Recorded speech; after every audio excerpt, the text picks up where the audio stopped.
Incoming transmission.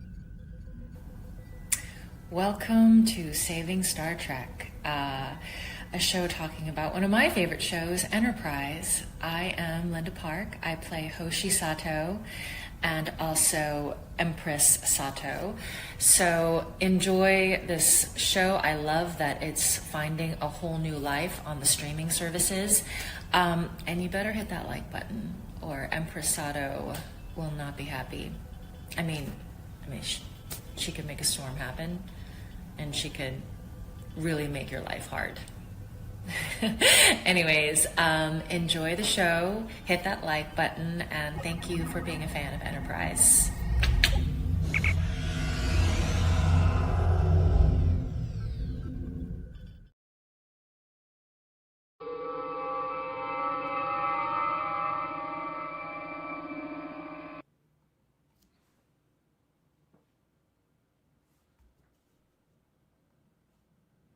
Captain's log, stardate 1122.25. Final entry.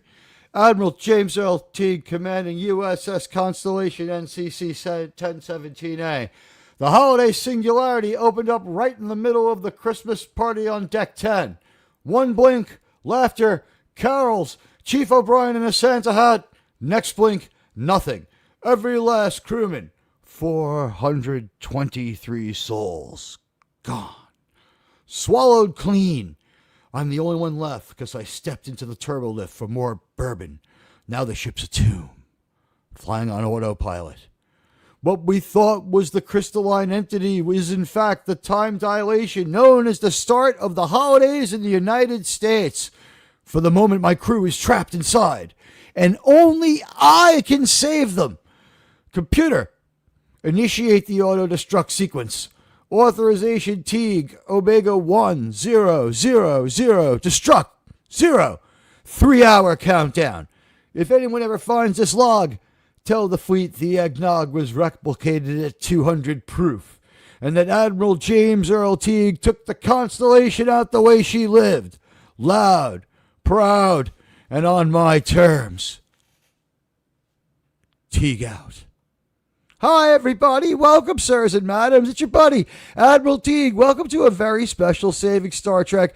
We have the holidays upon us, and here, pressed into special service on my behalf, is a very special guest. He's very controversial indeed. You know him from his words. Here he is. He's known for quotes such as this. Carthaginians defending the city were attacked by 3 Roman legions. Wait, no, that's the wrong audio. I'm sorry. Here he is coming to our bridge now. It's my friend RRTNZ. He is one of the most passionate Star Trek fans out there. It's great to have you here. Hello, buddy. You're here to push back on this show, but I have nothing but good things to say about it.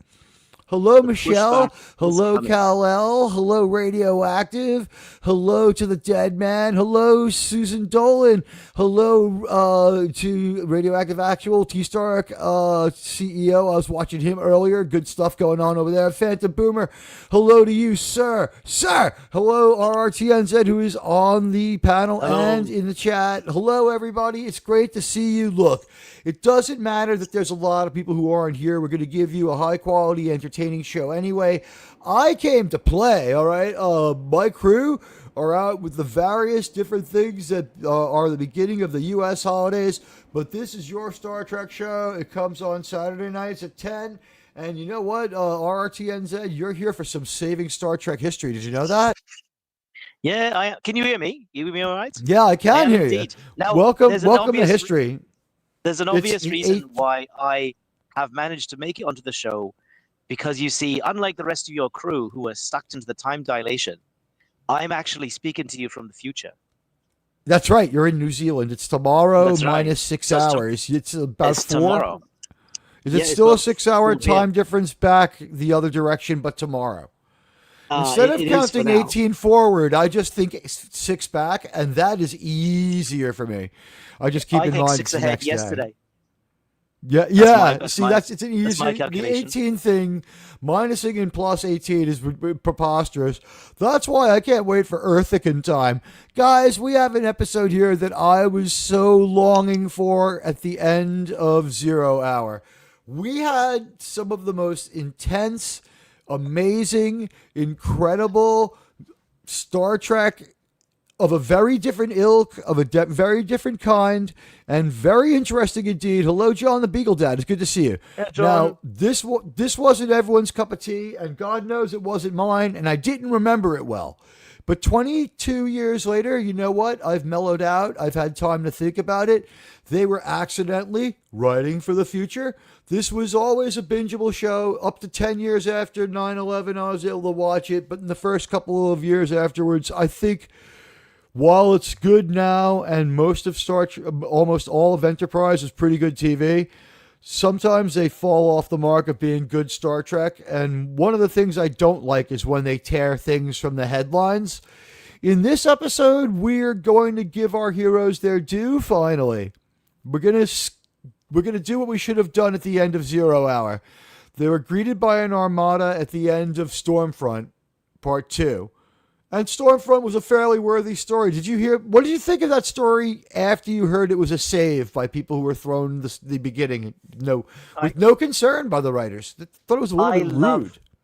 I love Stormfront because time-traveling alien who look like vampire bats and belong to a certain National Socialist Party that was popular in the 1930s Germany, and a fight in the continental USA with plasma cannons mounted on Stuka dive bombers. That was fun. That will never not be awesome. I'm sorry. You have to nitpick to have problems with it, except that here's my issue. It was badly out of place in the season and interrupted what should have been the armada of Earthships coming to meet them. They have botched every season segue in this show. They really have. Shockwave was fun, but it doesn't end good. You're not interested after that. You're sort of a little turned off. And their season 2 had major problems. They might have gambled too much on Shockwave. It just didn't work. Structurally, Hello, Lombardi. Really, really bad. Hey, Lombardi. Structurally, season 2 was episodes in put together. Really bizarre order. If we could reshuffle the deck on that, we could improve it a half a star without changing anything. There's good stuff there. But then there's also terrible stuff like jazz fusion breakdowns for T'Pol getting the Vulcan mind meld. That was terrible. Oh, God. That was a storyline that probably sounded good on paper, but not till they watched it and thought about it afterwards to think, oh, maybe not. It probably was such a radical idea at the time that it sounded cool, but it's such a great idea that it's out of the way now, and we can use the fact that it happened. Though they're going to redeem that episode to a degree in this one. Because she says to Paul is going to go home as well. The name of our episode tonight, ladies and gentlemen, welcome to Season 4, Episode 3. There are only, it feels like Star Blazers now, doesn't it? Star Trek Enterprise has only 21 episodes left. Can Admiral Teague save Star Trek in time? And wow, has Star Trek ever taken a turn for the better? Hey, Susan Dolan? How great is it for everybody who loves Star Trek this last week or two? Shall we address the elephant in the room? Well, there's a few elephants. Do you mean Star Trek news? Probably a giraffe. Well, no, not the news. I mean, because you've talked about that already. We could definitely go there. If you go on a Landman we had a great show about it on Friday. Yeah. We'll save Landman from the end. I don't want to cross the streams. But if you have to jump off early, I'll stop and talk about it with you for a few minutes. The elephant I'm talking about is that structurally, this episode is very, very thematically similar. Not precisely story-wise, but character-wise to Family, Season 4, Episode 2 of Star Trek Next Generation, which of course follows directly after Best of Both Worlds Part 2. They give him a girlfriend instead of a brother, and he flirts instead of fights, but he does understand that he's more part of the human family, and he's a much more Kirk-like captain.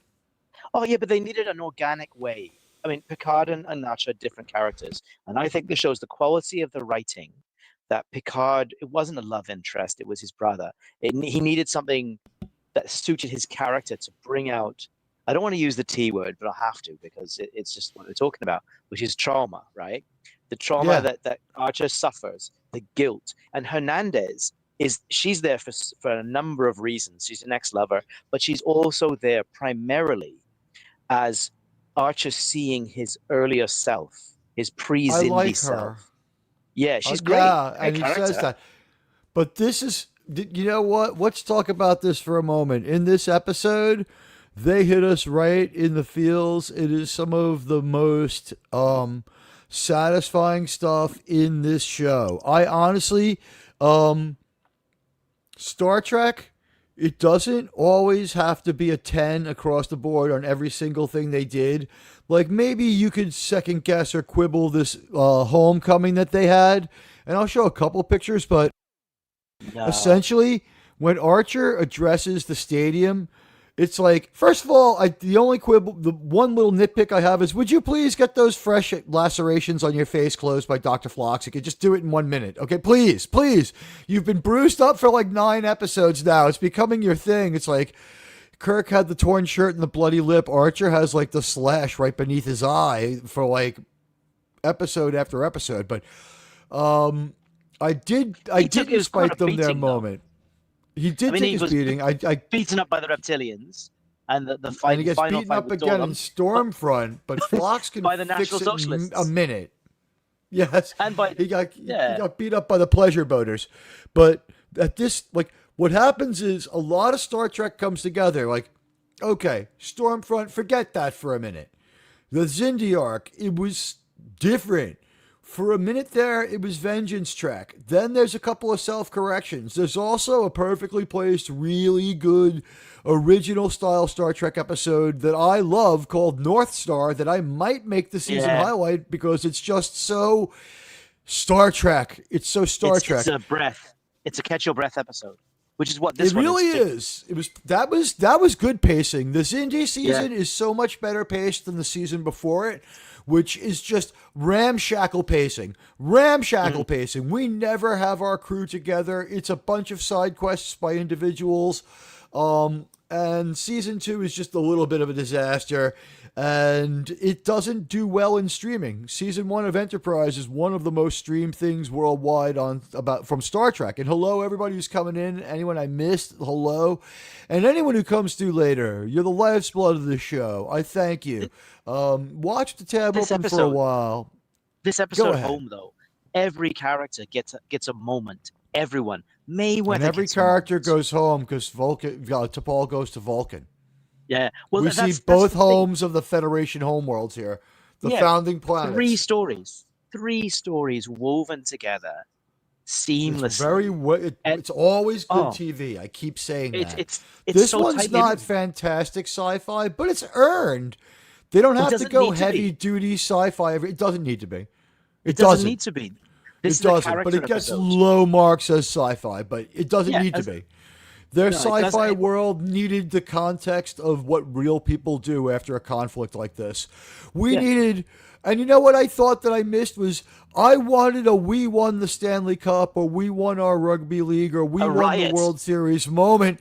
Well, there would have been that, like a celebratory, like worldwide HoloNet news or something like that, or like a much more raucous celebration. Like, you know what would have been fantastic? I guess that this was probably talked about, but you know what I would have loved, and I guess you would have loved this too. It's like, imagine this. It's like, and now to show the alliance of our 2 worlds from the planet Vulcan, great singer Talara to sing the national anthem of Starfleet. It's been a long road. Yeah. You know, and everyone puts their hand on their heart. And, you know, maybe T'Pol and, like, Trip hold hands. Something, because this is the beginning. We're starting. Like, maybe people's lives are changed forever and messed up. But let me read the plot synopsis for tonight, and then we'll get on with the analysis, and we'll show you some pictures. But here we go with the most important picture of the night right here. It's Captain Archer talking to a grateful world, and there it is, Earth. There's probably some legacy buildings for Frisco there and some new ones that haven't been built yet that, of course, will be built because Star Trek is, of course, future history. I like that if you look closely at the shuttle, it's a Starfleet shuttle with different markings and different colors than any of their shuttles. And hyper clean, unlike theirs would be at this time. And not bristling with weapons like the Colonel Green. Could you imagine if they landed the Colonel Green there? Yeah. We're gonna see a little bit of we're gonna see a little bit of energy here against one of the heroes of the NX-01. Where I understand the point they're trying to make, but they might have.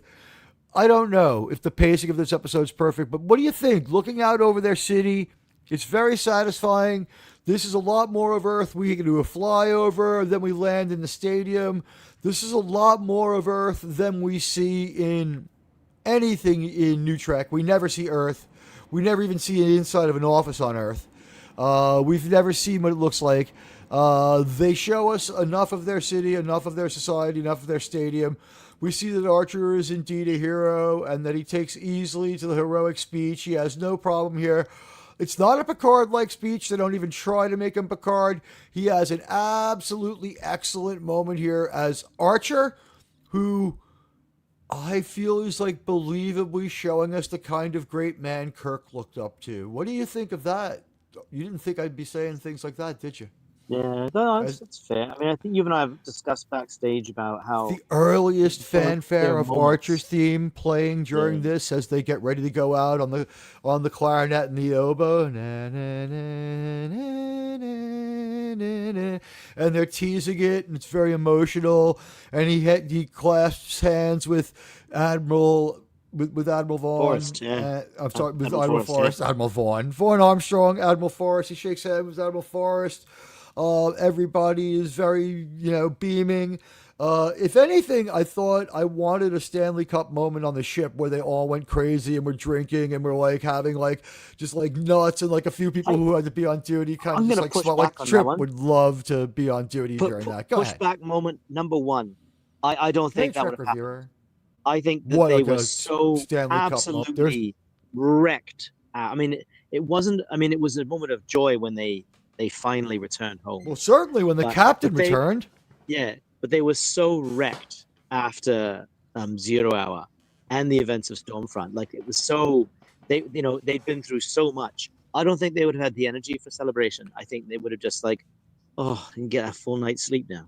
I mean, we said, you know what? You might be right. We said this backstage. I think we need to say it here. Stormfront, I have nothing against the idea that it exists as an episode, whether people think it's great or questionable.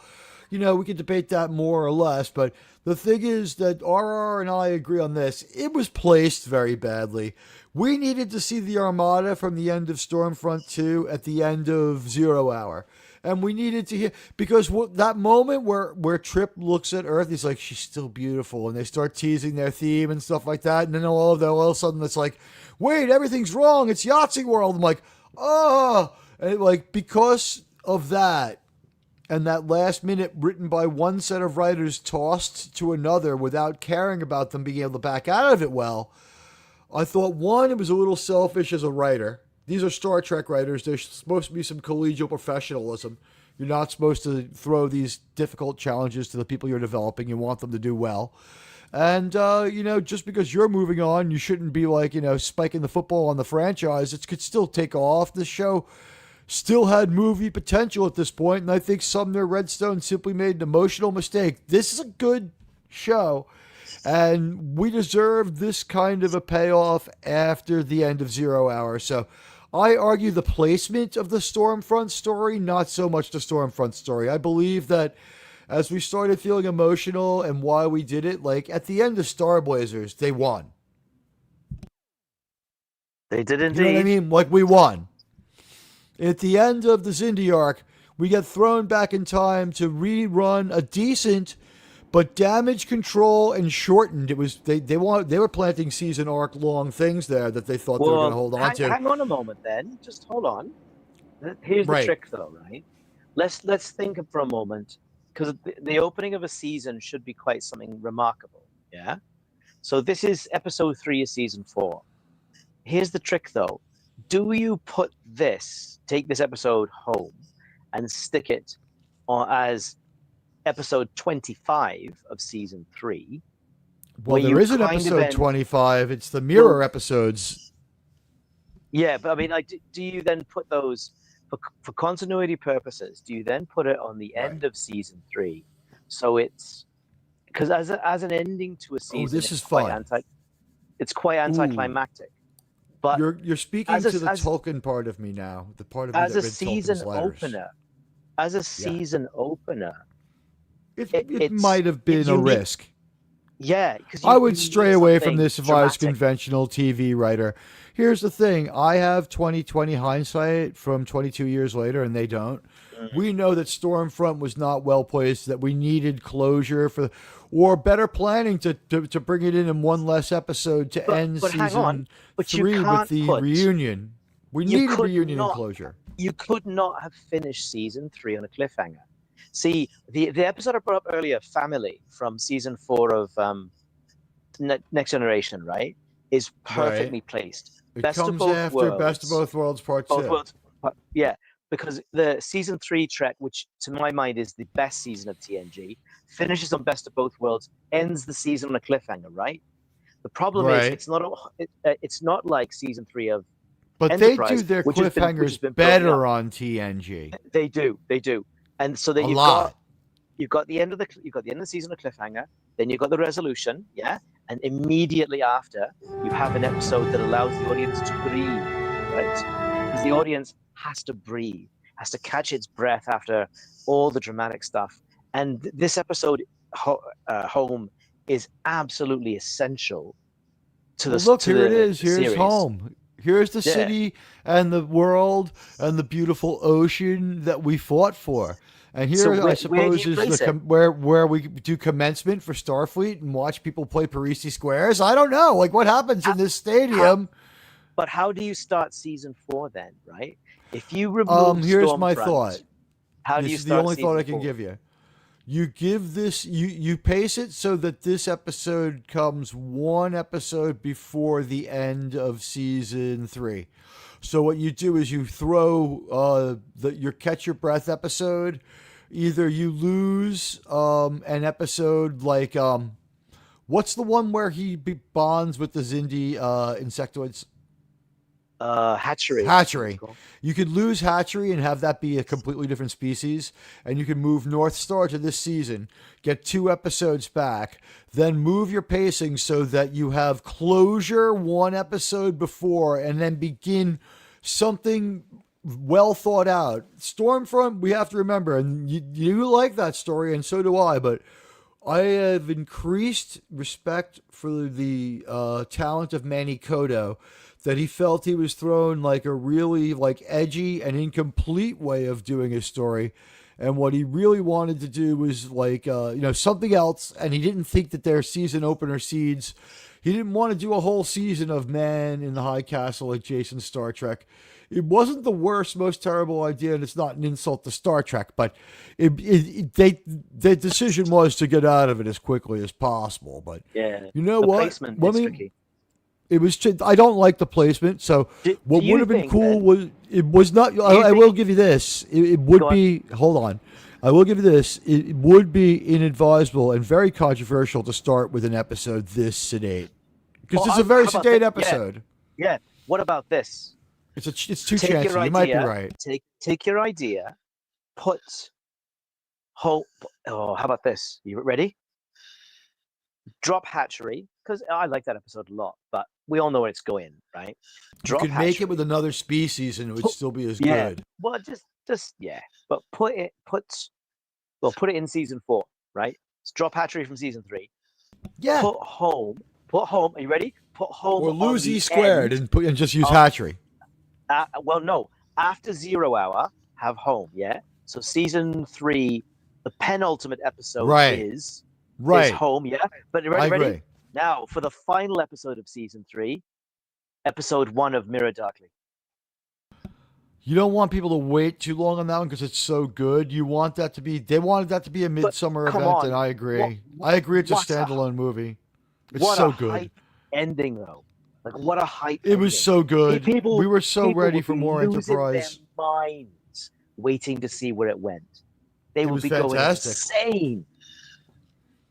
I do like the idea that Prime Archer drives Mirror Archer insane once he knows about him. But let me read this script that I wrote for this episode. Here we go, guys. Tonight, we're diving into one of the most heartfelt and triumphant episodes of Enterprise. Season 4, Episode 2, called Home. After a brutal year in the Delphic Expanse saving the Earth from total annihilation, Captain Archer and the battle-scarred crew of the NX-01 finally get their hero's welcome back on Earth.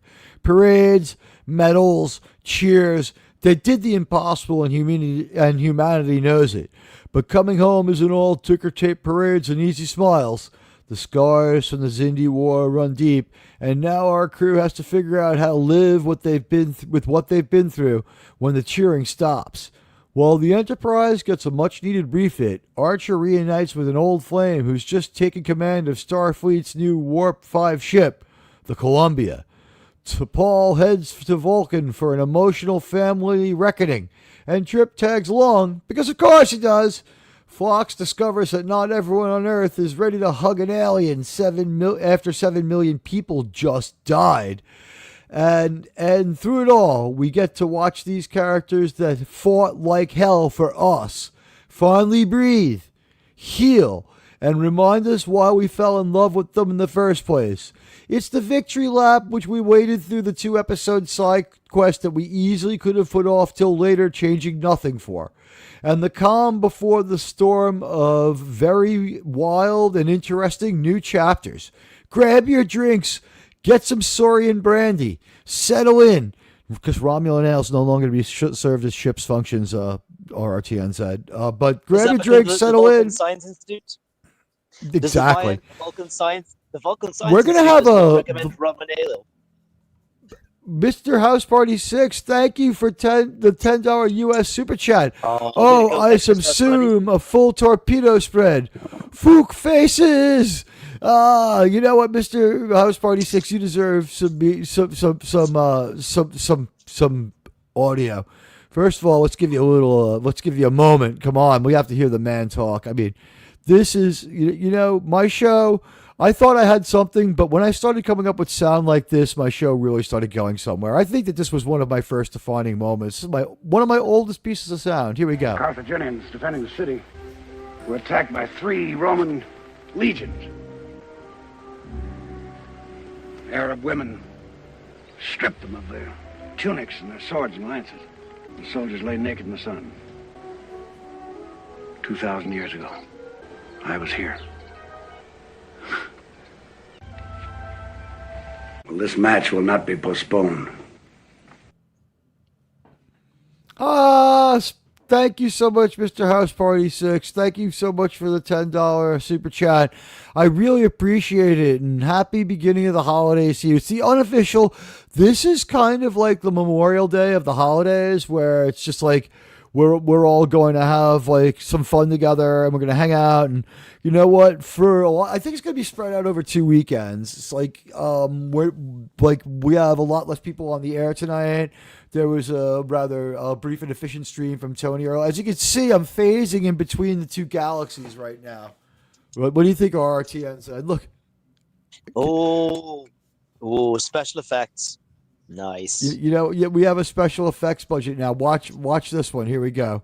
I should have done this one earlier, but I could do this. As long as it's not a gaseous anomaly.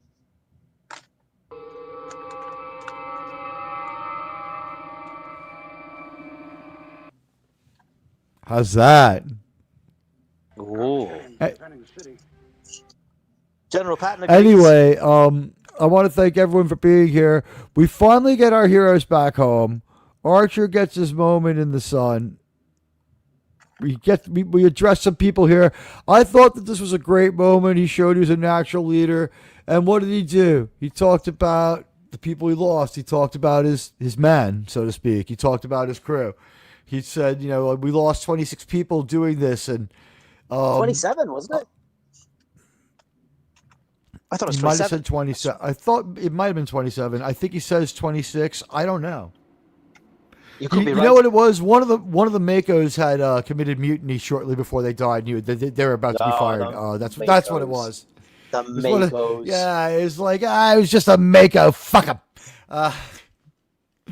But at any rate, I like this moment, and I guess people still like football and soccer. Now, this is where Starfleet commencement takes place. American football and European football. Footy and American football. How's that sound? Well, I mean, I suppose you have You to had use yours soccer first. Yours was around first, although we had organized leagues before you. Yeah. Anyway. So Sorry, I like seeing Archer have his moment here, and I thought it was great that he thought of his crew. And then we get, of course, our usual, it's been a long road getting from there to here. And you know what? I love this. I've been loving watching this ship fly at me every week for, now into the 4th season. And, it's sad for me. 27. Sorry, I just checked it. It's 27. Okay. Thank you. I'm a bit insane that way, so that's what we don't want to forget the sacrifice of even one of our Starfleet heroes who gave their life so that Earth could survive.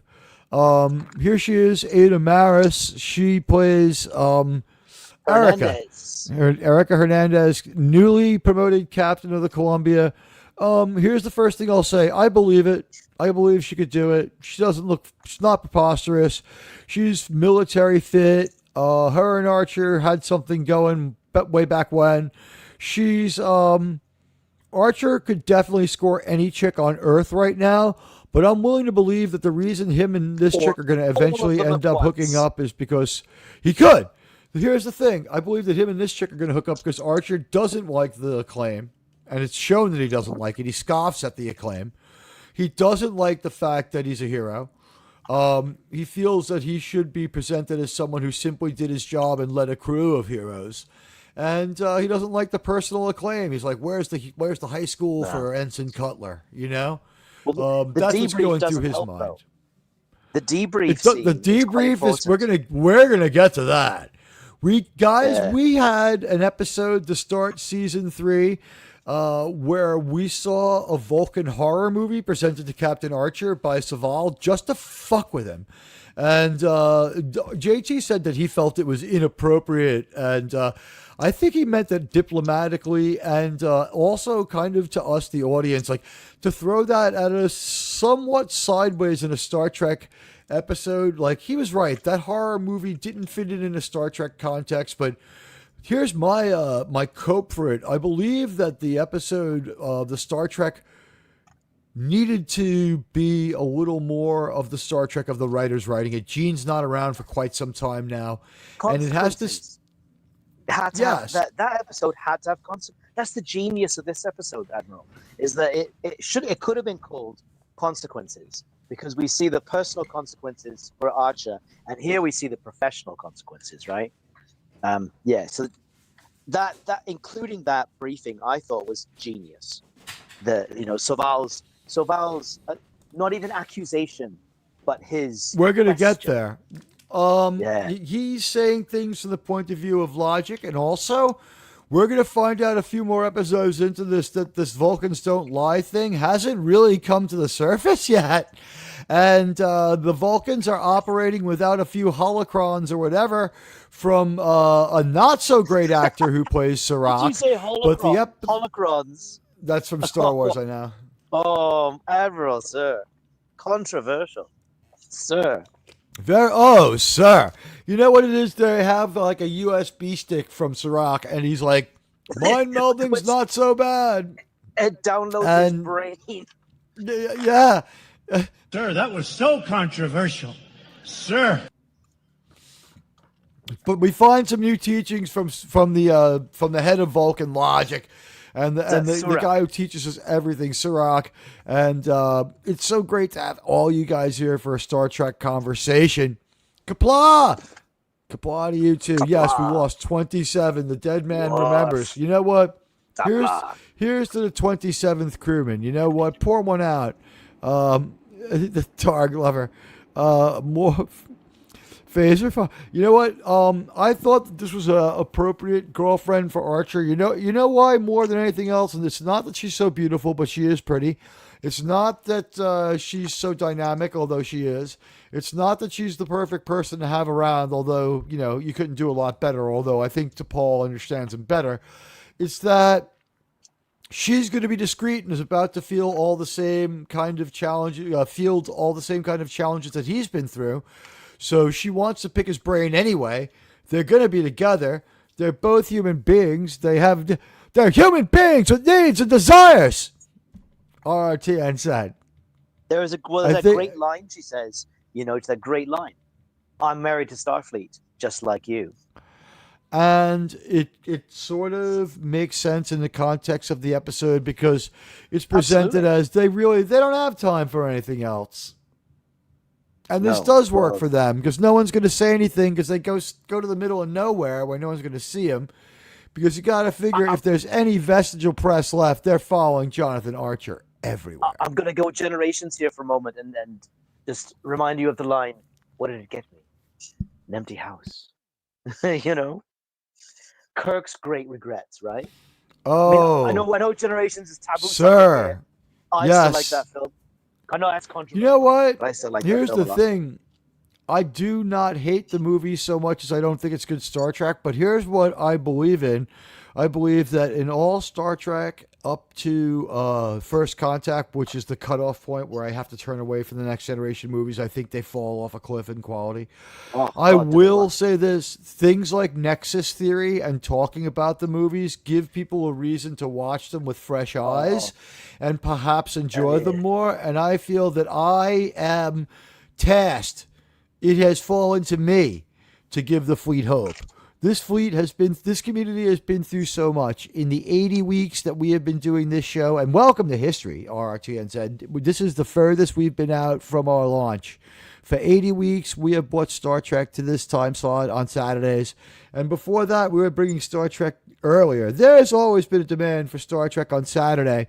And yes, the dead man, he is very much like Kirk. And you know what? We were proud to do it, and here we are at the holidays enjoying Star Trek together as friends should. Their conversation's pretty natural, and then back on the ship we find out Mr. Tucker says, his hometown, it's no longer there. His sister's gone. His parents have moved. He saw them. He's good. He doesn't care. The ship's kind of like home, and he asked Captain Archer if he could stay there to supervise the overhaul, which is very Scotty. Very, very Scotty.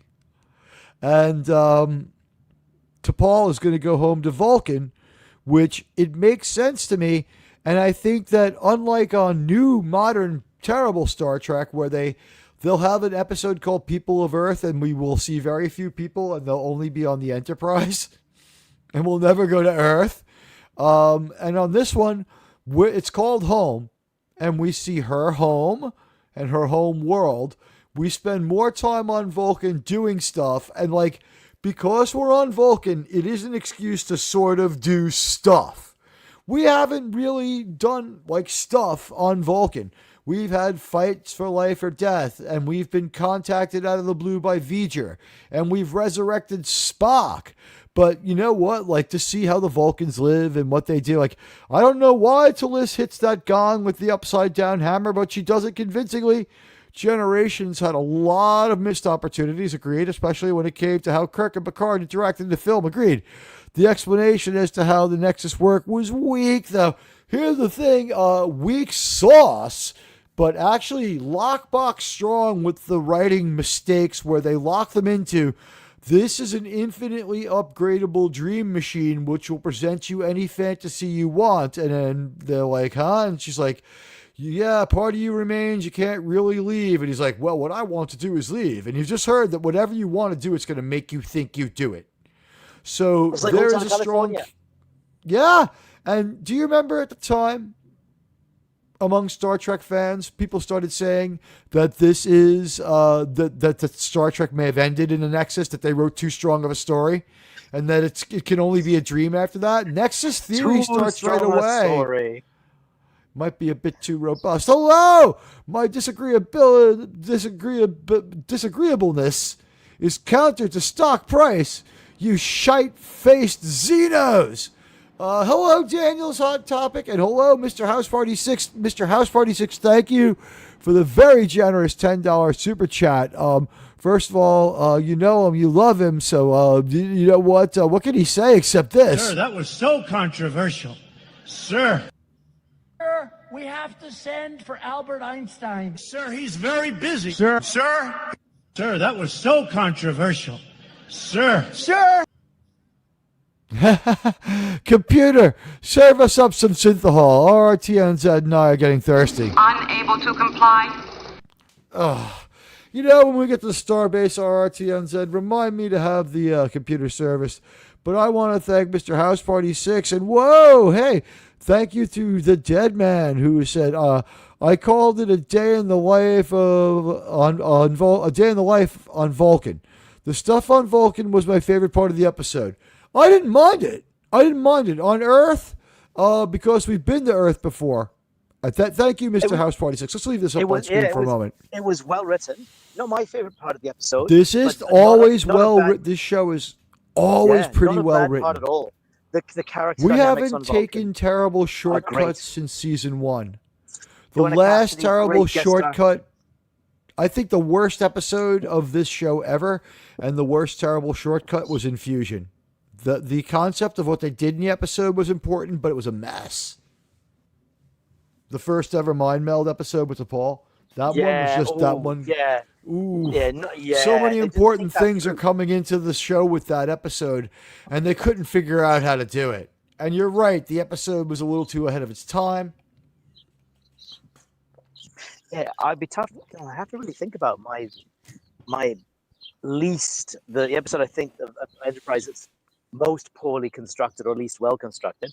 I'll get back to you on Rogue Planet's fairly poorly constructed too, but it's it's the Herosians. It is fun. It offsets that by being Predator light in reverse. Right? So let me ask you a question. Is there a moment between Mirror Archer and Mirror Hoshi that we didn't see, right? Where she's like, why does this Archer from the other universe bother you so much? Do you think he hyperventilates for a minute, slams his hand down on the table and goes, did you know that he had a chance to have sex with the slug creature on the Rogue Planet and passed? Do you have any idea what level of pleasure I had with that creature? Or whatever, like the kind of crazy problems that Mirror Archer would have. Do you think the slug creature's up there in the problems that Mirror Archer has with Prime Archer? I'm not sure. It sounds like Mirror Archer is a fan of certain kinds of Japanese cartoons. But that's thank you, the Dead Man. The thing is, like everything about Archer is he's of good character. He's a pragmatic Boy Scout who cares. Oh my God, a full spread from Mr. House Party 6. This definitely calls for some video. We need some video here. Spock! She was attacked by what appears to be essentially a robot. You know what? Let's throw the monetization out the window. It's a special holiday. This is brought to you by Mr. House Party 6. It's our special supercut introduction with enhanced William Shatner. You know what RRTN said? This is a show for Star Trek fans. Sometimes we just have to... This is a little bit of Star Trek prawn. If you're a fan of Star Trek, I think you'll enjoy this moment. If I'm cueing the right video... Doesn't anyone see that this is wrong? No, I'm not wrong, Tuvix. You know what? Beam him away. Incoming transmission.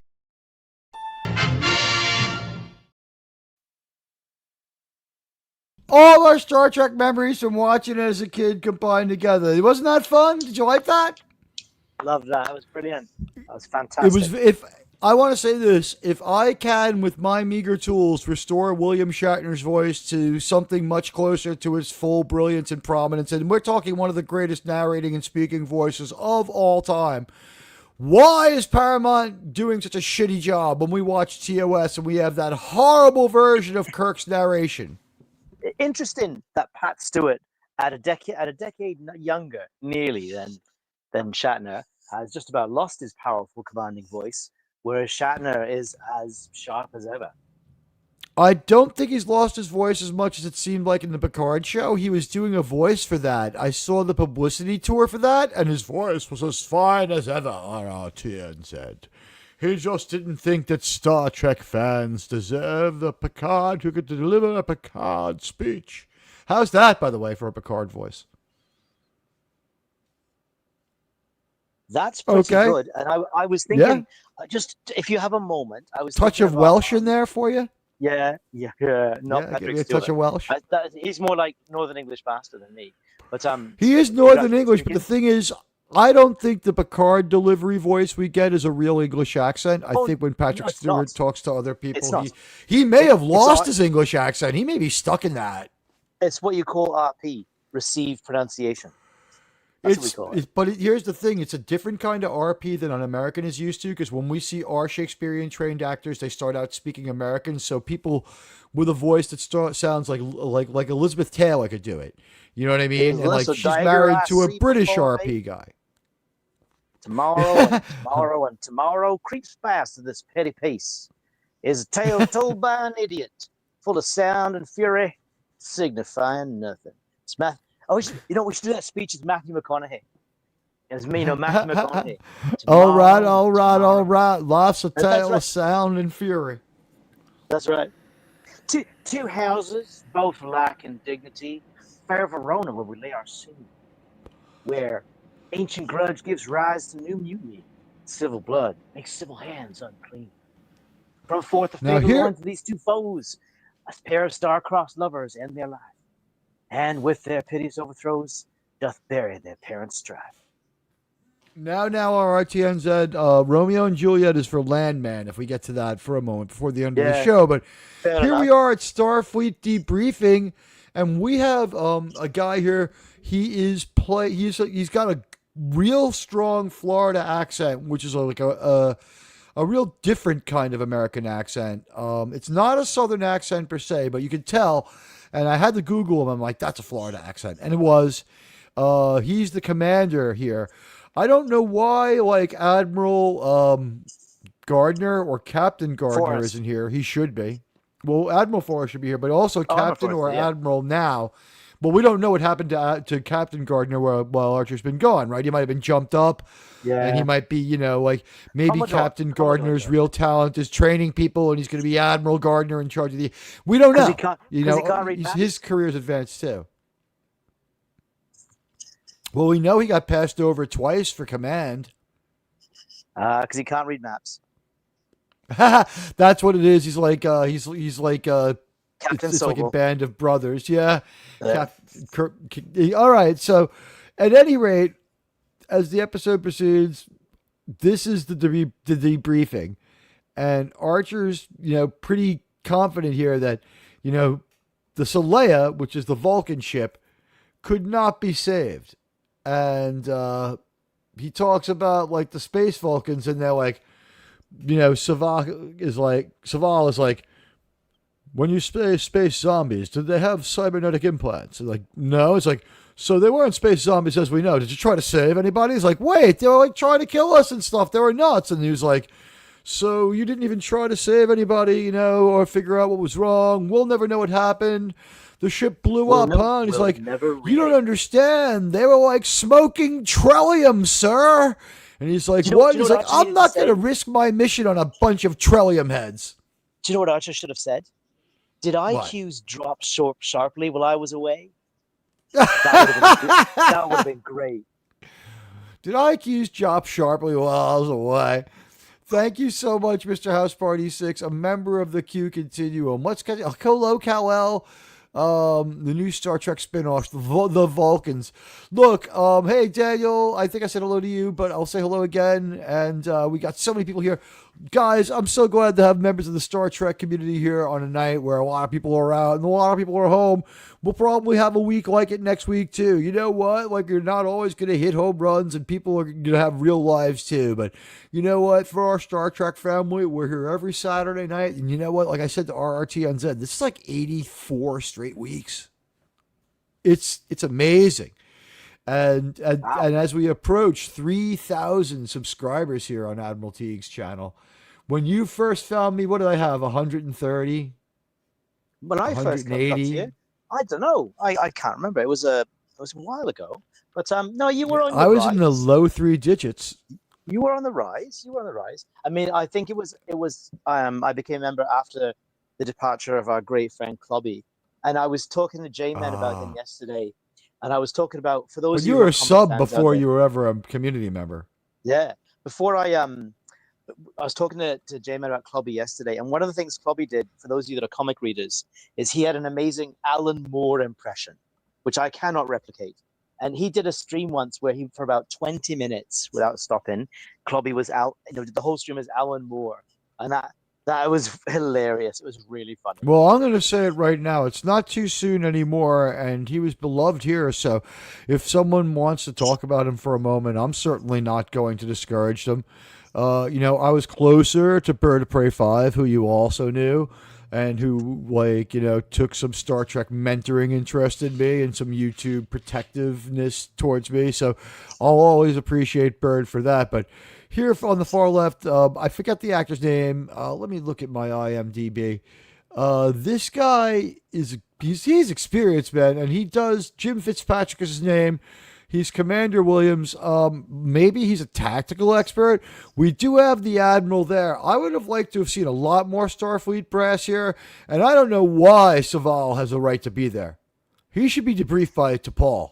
Well, actually, he's there, I would say, for more story and character reasons, because what he enables Archer to unload his enormous resentment for the Vulcans.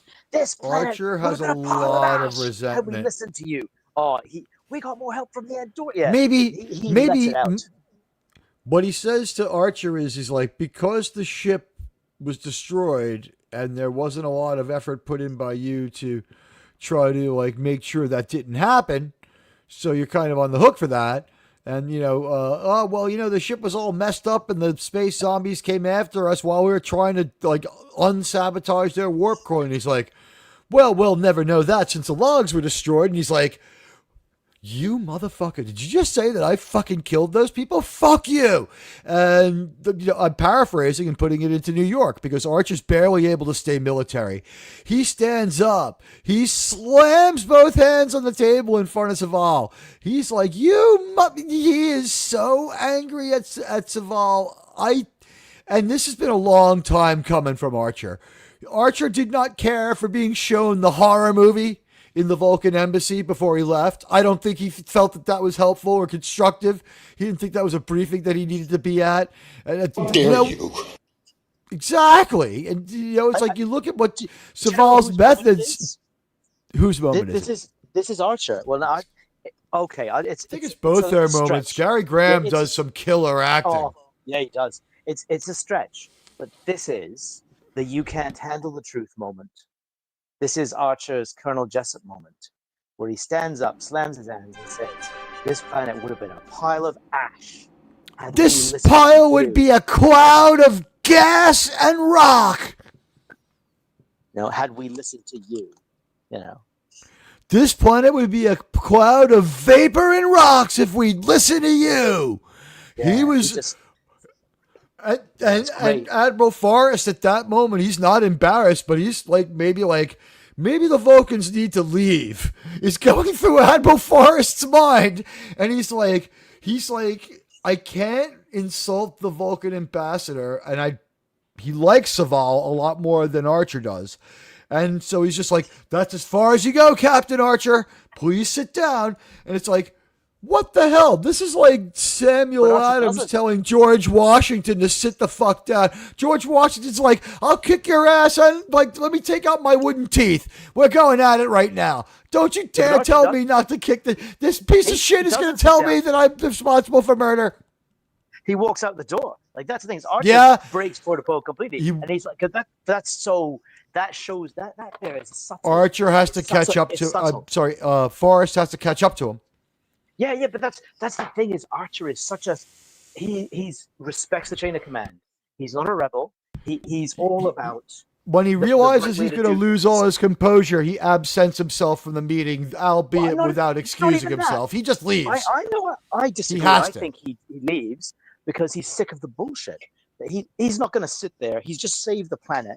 He's not going to sit there and be accused of murder by some pointy-eared bastard who wouldn't lift a finger to help him. Green? That's my take on that. Why, you cold-blooded, pointy-eared, inhuman. Your father was a calculator. Your mother was a test tube. You know what? You can see right here. A lot of people said Scott Bakula couldn't play angry. Perhaps you're correct, but the intensity of someone, he couldn't play evil. He could play furious, angry, and intense pretty well. He plays unhinged. He played unhinged. They Unhinged. decided to make his evil unhinged. And I think that having Prime Archer there taunting Mirror Archer really helped him out. I think that was very smart writing by Sussman, who takes over for episode 2 of the Mirror Universe. Yeah. So, Archer's had it. He's, I'm not, and this is when Admiral Forrest catches up to him. He's like, John, take a couple of days to fuck off. The meeting is suspended until further notice. It's like, there's no Xindi out there right now anyway. We've got another Warp 5 ship. Things are going to be fine. Then back on the Enterprise, we see that the crew's getting some well-deserved shore leave, and they're looking forward to enjoying some of their heroes' welcome there back on Earth. And Archer, he just wants away from it all.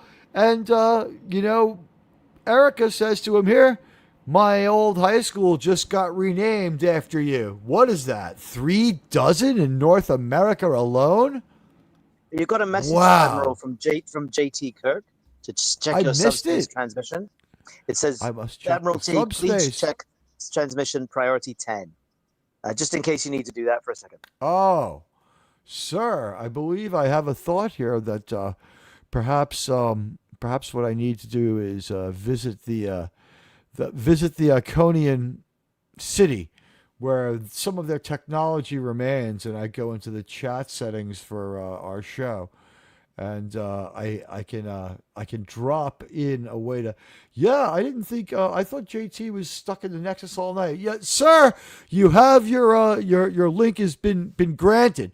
So anyway, look, this is the only thing I'm going to say. We watched. No, it's not.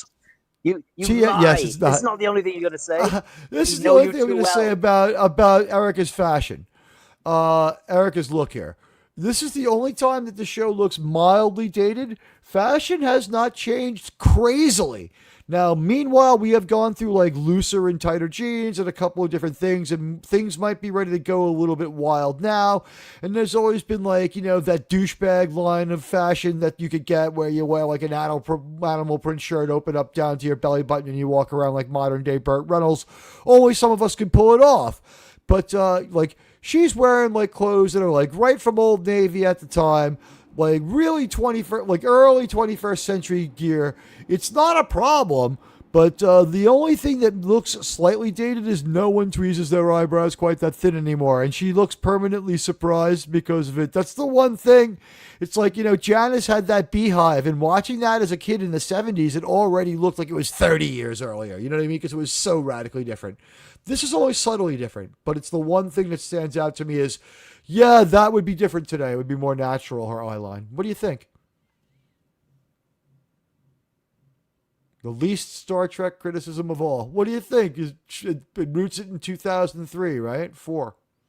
Yeah, it's an interesting fashion choice. Admiral Teague, you should check the airlock.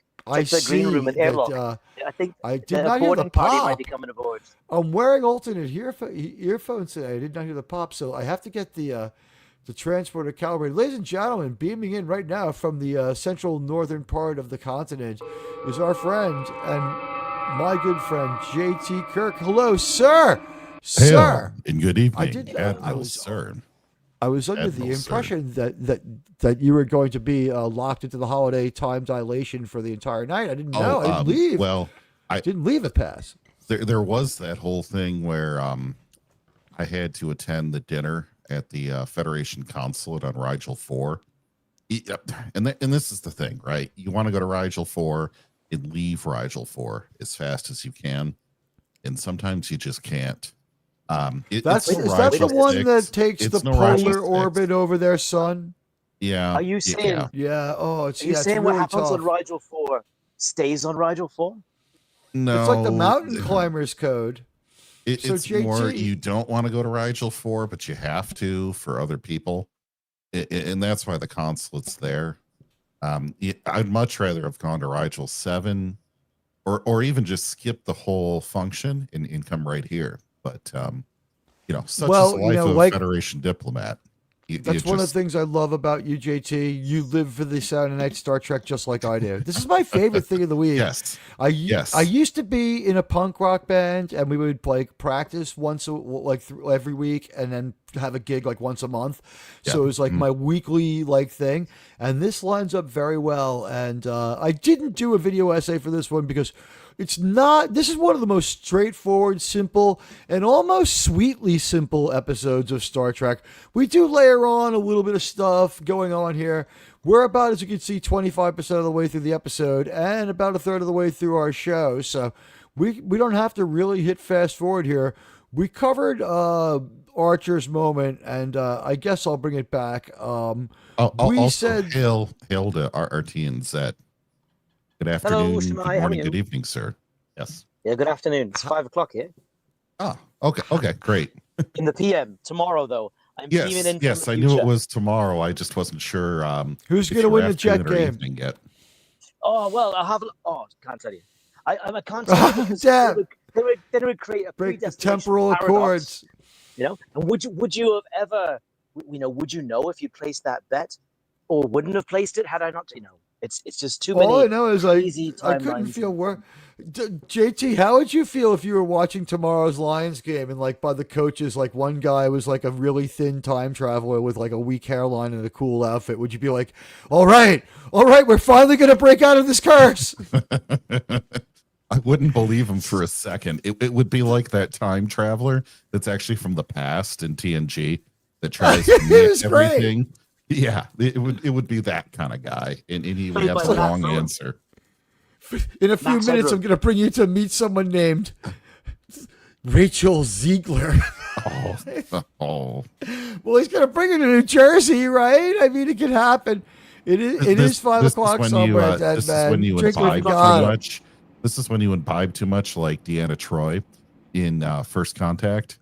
And then Deanna Troi before she picked up her cell phone and dunked on an entire region. No time to talk about time. Can I finish? Which is something. What's funny is Bev says the same thing in I think the third or fourth episode of TNG, doesn't she? This is no time to talk about the timeline, John Luke. We don't have the time. They use that more than once. They do. I still think they do. And Deanna, Marina Sirtis does not play drunk Marina Sirtis very well. She's not a very good actress. We know. She finally got to the point where she played sober Diana Troi very well. Oh yeah, we know. We know she was drunk when she picked up her phone and spiked the football in an entire region without heat and power. That was mean. Yeah. And I don't think she's ever recovered from that. Mr. House Party 6 joined the Q Continuum tonight. I want to thank him. No time to die. You know what? Check out No Time to Die, as my friend Northern English Bastard would say. I recommend him at the bottom of the page. He's been working his ass off all month. He's been cranking out. Yeah, No Time to Die. I thought you brought some general chemistry to the character. I can't. I haven't worked on it yet. I don't do voices. That's Tony's job. Oh God. Yeah. So sorry. I felt genuinely sorry for Pierce Brosnan in the role. I don't know how to do. I can't. I have no experience with Northern. I can do Irish better. Ironically, your Irish accent is better than Pierce Brosnan's in Mobland, and he is Irish. Ouch! Oh shit! That is. He has a weird Irish accent, though, as someone who grew up around people who came from Ireland to America. His Irish accent is a little strange, but. You know what? How did you feel, JT? We'll rewind back to this for a moment. When Archer and his crew got his moment and seeing this, I guess they play Parisi Squares here. I guess this is where Starfleet commencement takes place. The stadium is this the Presidio? We never guess. Really get this named.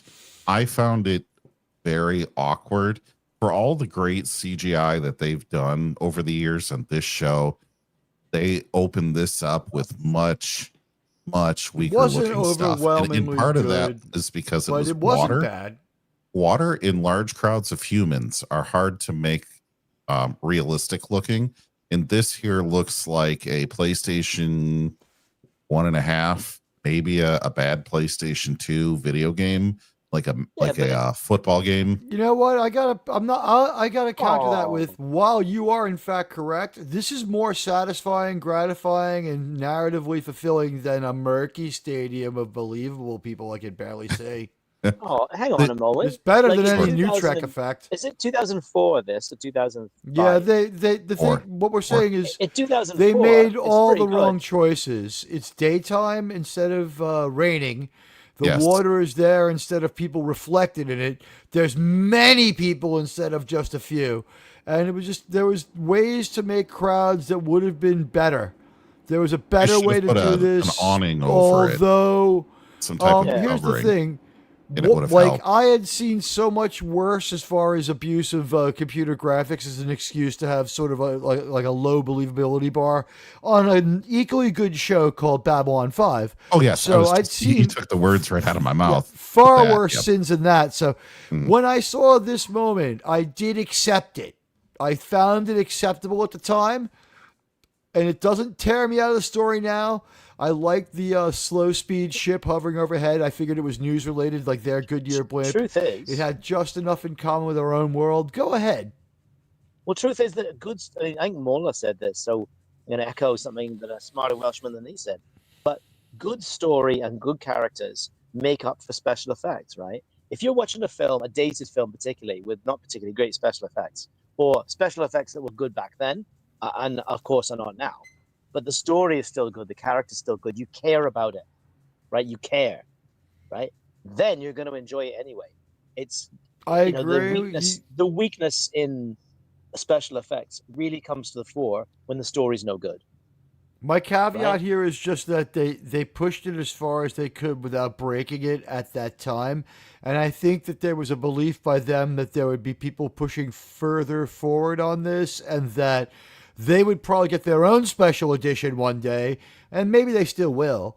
And also that this would become, by and large, far more acceptable as things that have come and gone. You know what this reminds me of? Here's something that's not acceptable anymore.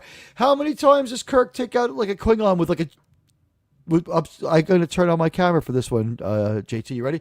How many times does Kirk take out a Klingon like judo chop? Well, it's we're okay with well-known that. weakness. The well-known weakness in Klingon vertebra, you know? That's a well-known thing. How else would he do it? It just makes sense. Do you like my bridge, by the way? I thought I finally debuted my bridge set. Ah, impressive. Okay. I see. You've got a viewer in the background.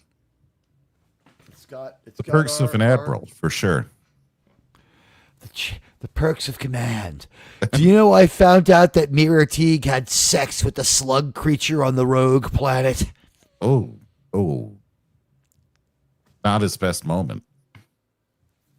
Yeah. No way to put your best foot forward there, Mirror Teague.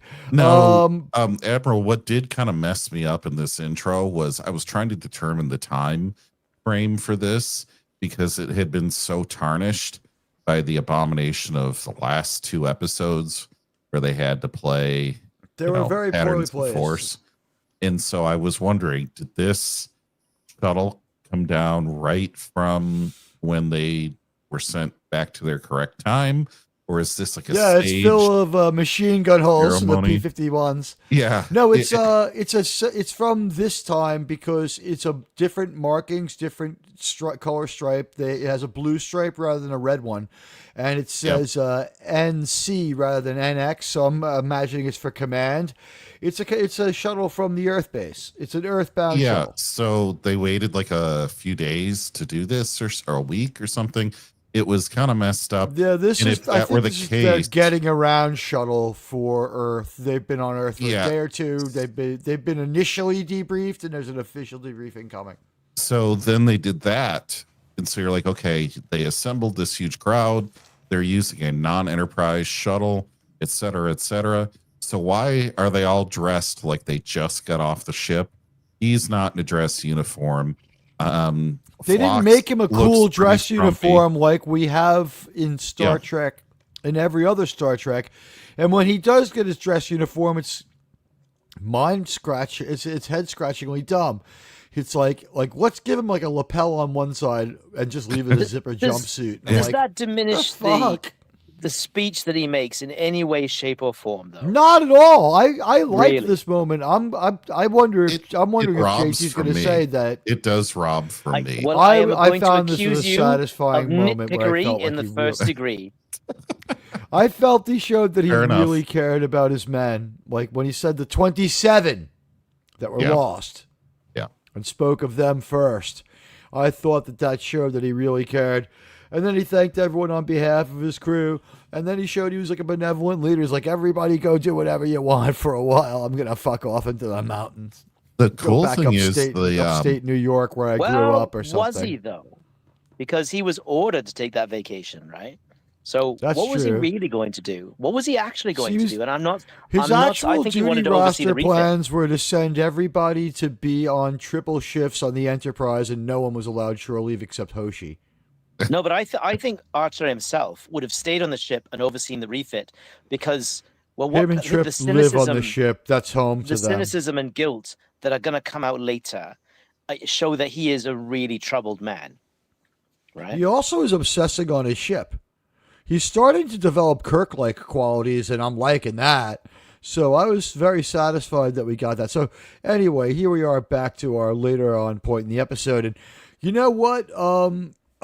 I wonder. We have some people who might recognize this person. Harrison, do you recognize her? Enhanced 15 to 23. You know what? It's Zora from Blade Runner. She better not turn her back on Harrison. None other than Joanna Cassidy. Nasty little holes. Enhanced 15 to 23. May have gone too far in a few places. Bitch. Arnold? Okay, sorry guys. Arnold Me Too'd Miss Cassidy. It's Joanna Cassidy. She stays really good looking to a really old age. Whoever married her was really smart. She's in an episode of NCIS in like 2015 where she still looked pretty good. What can I tell you? She had great DNA, and she was in Blade Runner. She's Zora. She's in a million other movies. She plays like the love interest. She does wear great jeans. She has great jeans, and she wears jeans and looks great in them. Well, I thought what she was good casting for Telesz is well cast. What do you think? She's got great genes. She was designed by the Tyrell Corporation. Of course, she got great genes. She lived more than 3 years, though. Well, true. What do you think? Is she well cast? Decently well cast. Yeah. You may not want me on this show after I give my review at the end, but no, we all would with Telesz. So you're allowed to say that. Totally would with Telesz. If you're gonna, if you got some criticism of the show, because Teague and I like it, possibly me the most. That's quite interesting because it'll be. I have tempered good feelings about it. No, I felt like we needed a champagne drinking celebration back home on Earth where we hugged and had happiness and had resolution to this terrible threat, and we heard about how Earth dealt with it. They just populated the Earth with more possible victims. There was no attempt to evacuate. Nothing about massing a fleet. Nothing about building a bunch of guns on the moon. Nothing. But I digest. They had some great tremendous furniture angle on this still. Yeah, I thought so. It gets another angle of T'Pol's assets in here. By the way, her clothes are right from Old Navy and stuff like that, but it looks good on her. They're well tailored, and I didn't think that these are clothes that women could have almost walked down the street with at that time, at least for T'Pol. It didn't really hurt. She looked Vulcan enough. Also, she's supposed to be picking up on Earth stuff. T'Pol is about to become a bit of a problem. She's starting to act like Tamir. I think she's starting to act like Tamir. She's got that flapper girl purse filled with some maybe just a little Trellium left for the tough days. We were at a party. I was passing around some vaporized Trellium. You know how it is. Everyone does it. I think after the head of the Vulcan Science Council said that he did Trellium a few times at a party. What was it? it was Robert Spork, the Vulcan. He did it at a party, and no, I think you're talking about T'Prang. T'Prang from Amok Time. T'Prang Starmare. Yeah, T'Prang Starmare. Yeah, from Amok Time. T'Prang is... Well, what's weird is, I guess all the Amok Time and ancient ritual stuff is going to siphon out of the... What's going to happen, folks, is we're going to introduce a bunch of things, and we're going to string them out across about 6 or 7 episodes. And what we're going to do is we're going to interweave all the storylines together, and the entire first 1/3 of this season is like one long act. After we introduce some stuff and get the plot moving on Vulcan, we have to go to Cold Station where we meet Mr. Data. We find out that Mr. Data has been a very naughty man indeed, as his own ancestor Soong, or whatever, his creator's ancestor Soong. And he's a super criminal, and he stays in jail. The only technology he's allowed is a pencil. And he's hacked the pencil to have it emit a death beam. That's how good he is. But he's like interested in the augments, and I guess he's a geneticist. But we're going to introduce a Vulcan storyline and an augment storyline and some other stuff. And also, like, we're going to have... Sorry. We're going to meet... He's Groot from Despicable Me. Oh my God, I just realized. I don't know which one of our descendants is going to show up at the bar later, but either mine, JT, or Sean, or RRTNZ's descendant is going to be at that bar to talk to Dr. Phlox later. By the way, this goes back to Admiral Teague's build that wall thing. If they had built a Dyson sphere around Earth, the people wouldn't have to worry about Starfleet telling people where it was, because no one would be able to find it. So, build that wall.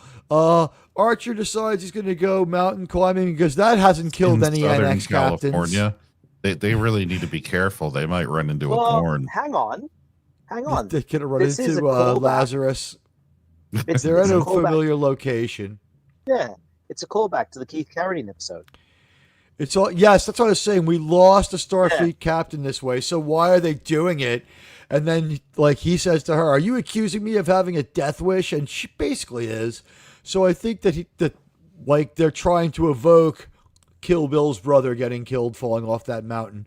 And it was very controversial indeed, RRTN said. Did you know that he went to climb McKinley but fell off Denali? It needs to be strongly looked into. Yeah, that's mysterious circumstances there. Very controversial, sirs and madams. Climbing it's Mount McKinley, McKinley, he fell off sir. Denali. No, it's Mount McKinley. I was told that he fell off those Denali. years. No. Well, it's you Mount know what? McKinley. I would say this. If you have a good time, it's Mount McKinley. If you fall to your death, it's Denali. What do you think of that?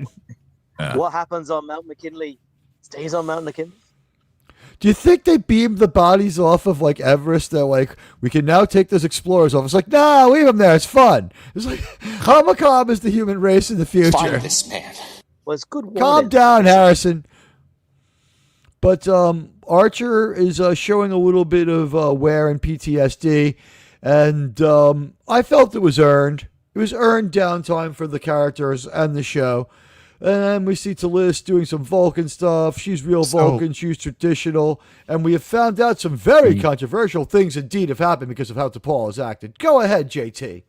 I wanted to go back to that rock climbing when he found all of the one person in the world that he wanted to be with. The guy is a hero. That he could be around, maybe. Yeah, he is bigger than any Hollywood star. He is basically. I would have like Patton. 4 chicks and like a big pile of like synth coke. Exactly. It's much like regular cocaine, but the effects are easily dismissed. And would Admiral Forrest have an issue with that? Probably no. Not. Probably Admiral not. Forrest would be protecting him. He's the greatest Starfleet captain of all time in the young history of this service, but he's still pretty damn great. He's the kind of man who's going to have 2 planets named after him. And also, at this point, one of the things you're thinking is, I don't know if I want Archer exploring. I think I want him in this quadrant training all of our next level of leadership and being close to Earth where we need him because he's a badass motherfucker. We'll send him somewhere if we need to bring pain to other people, but his days of being too far away to help us are over. That's what I'm thinking after what he proved. I think he's way too valuable. You think he's Admiral Archer now. And look, as a high school kid, I didn't really make this. There was a mistake for Kirk. Sorry, go ahead, JT. I'll push back in a moment.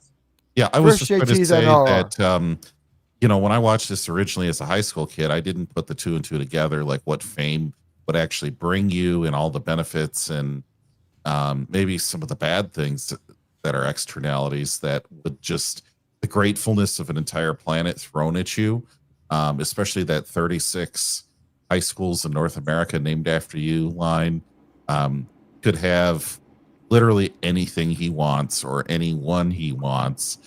See, I feel cheated out of that. I feel that I deserve that. His character is such that he picks her. And there's something to him. We talked about that for a moment. And here's why, in my opinion. Ready? They have a history. He knows she'll be discreet, and he does care about her enough that he thinks that while there is no one he wants to be around, she's the only other person in a position to begin to appreciate the space and respect he needs mentally to deal with this, and that when he fucks her, she's not going to tell anybody. If they do. You don't know at this point. At this point, you don't know. Well, later JT, here's something you don't understand. You've been married for a while. He's single and he's like 45. When you're single and over 40 and you go on a date, the sex is assumed. Okay, he's getting laid, or she wouldn't be there. But here's Celeste doing her thing. Is this Tamir's daughter? He's married to Starfleet. Yeah. Hang on a second, that does work for both of them quite well, by the way. Just back to the rock climbing for a moment, because that's a really key scene. Is it at that point at which he talks to her about armaments, about the armaments on the Columbia? Yes. Or is that a little bit later? Because it's a little later. Was it? There are two illusions. Really key. There are two allusions to armaments on the ship. When he talks to her on the ship, he goes ventral and dorsal photonic torpedo launchers. And she's like, well, they were your recommendation. He's like, I remember talking to Captain Jeffries at the edge of a tube. I was wrong. He was one of the designers of the NX ships. And I told him I didn't want to be the captain of a warship. And you know what? He's like, he's a changed man. He's like, we needed those weapons. He was right. We needed and a lot more. Yeah. He wants the ship that the people in Living Witness think that the Voyager was, which, by the way, is basically the way Janeway behaved with the Voyager, in my opinion. Yeah. Okay, hang on a second. The Hernandez character is here to elicit exposition from Archer about his feelings. She is there. It is a contrivance to a degree, and you can take issue with that. She is his paramour. But she is also him at a different stage of development. She is still idealistic. She's still naive about the explorative nature of their mission, right? She's the kind of person who would go and open up a channel to an unknown alien species and be like, we come from a place called Sector 001. It has 9 planets. This is where it is. Ours is the 3rd with 1 moon. Have you heard of us? We're very weak. She is him in season 1. He does say that too. He comes he as much as says to her, "You are me," but this is where she tells him about all the upgrades and how the Columbia is going to be. What does she go? She says, like enhanced hull polarization. Columbia will be able to hang into a firefight a little more." To which he says, "You better get a lumbar support on that seat. You're going to log a lot of hours into it." And I say, "You never sit in your chair, sir. You never, ever sit in your chair. That's your captain's trademark. You are a ball of nervous energy. Any episode that starts with him in the chair, the first thing he does is shoot out of it. Mr. Reed, status report." That's like how a lot of episodes start. He just jumps out of that chair like it's been electrified. But I think yeah. that brings up a great point that she is him from the past, and he can't stand being around her at the beginning because he is so cynical and damaged, and a number of other adjectives that make him feel like he doesn't know Earth when he's back, but he also doesn't know himself anymore. And he looks back at what he was and what he is or now. Or if he should be himself. Like, should I be the Jonathan Archer who has 36 schools named after him? Mm-hmm. Well, how can he be? Right. And they get to that discussion about the things he's had to do and the things that she may have to do, right? And like, so I get oh my gosh, contrivance that she's there. Yeah, you should read Radioactive that. Actual. I'm sorry, I'm a little late on this one. Archer was so famous, he could have the brandy. Give me the brandy.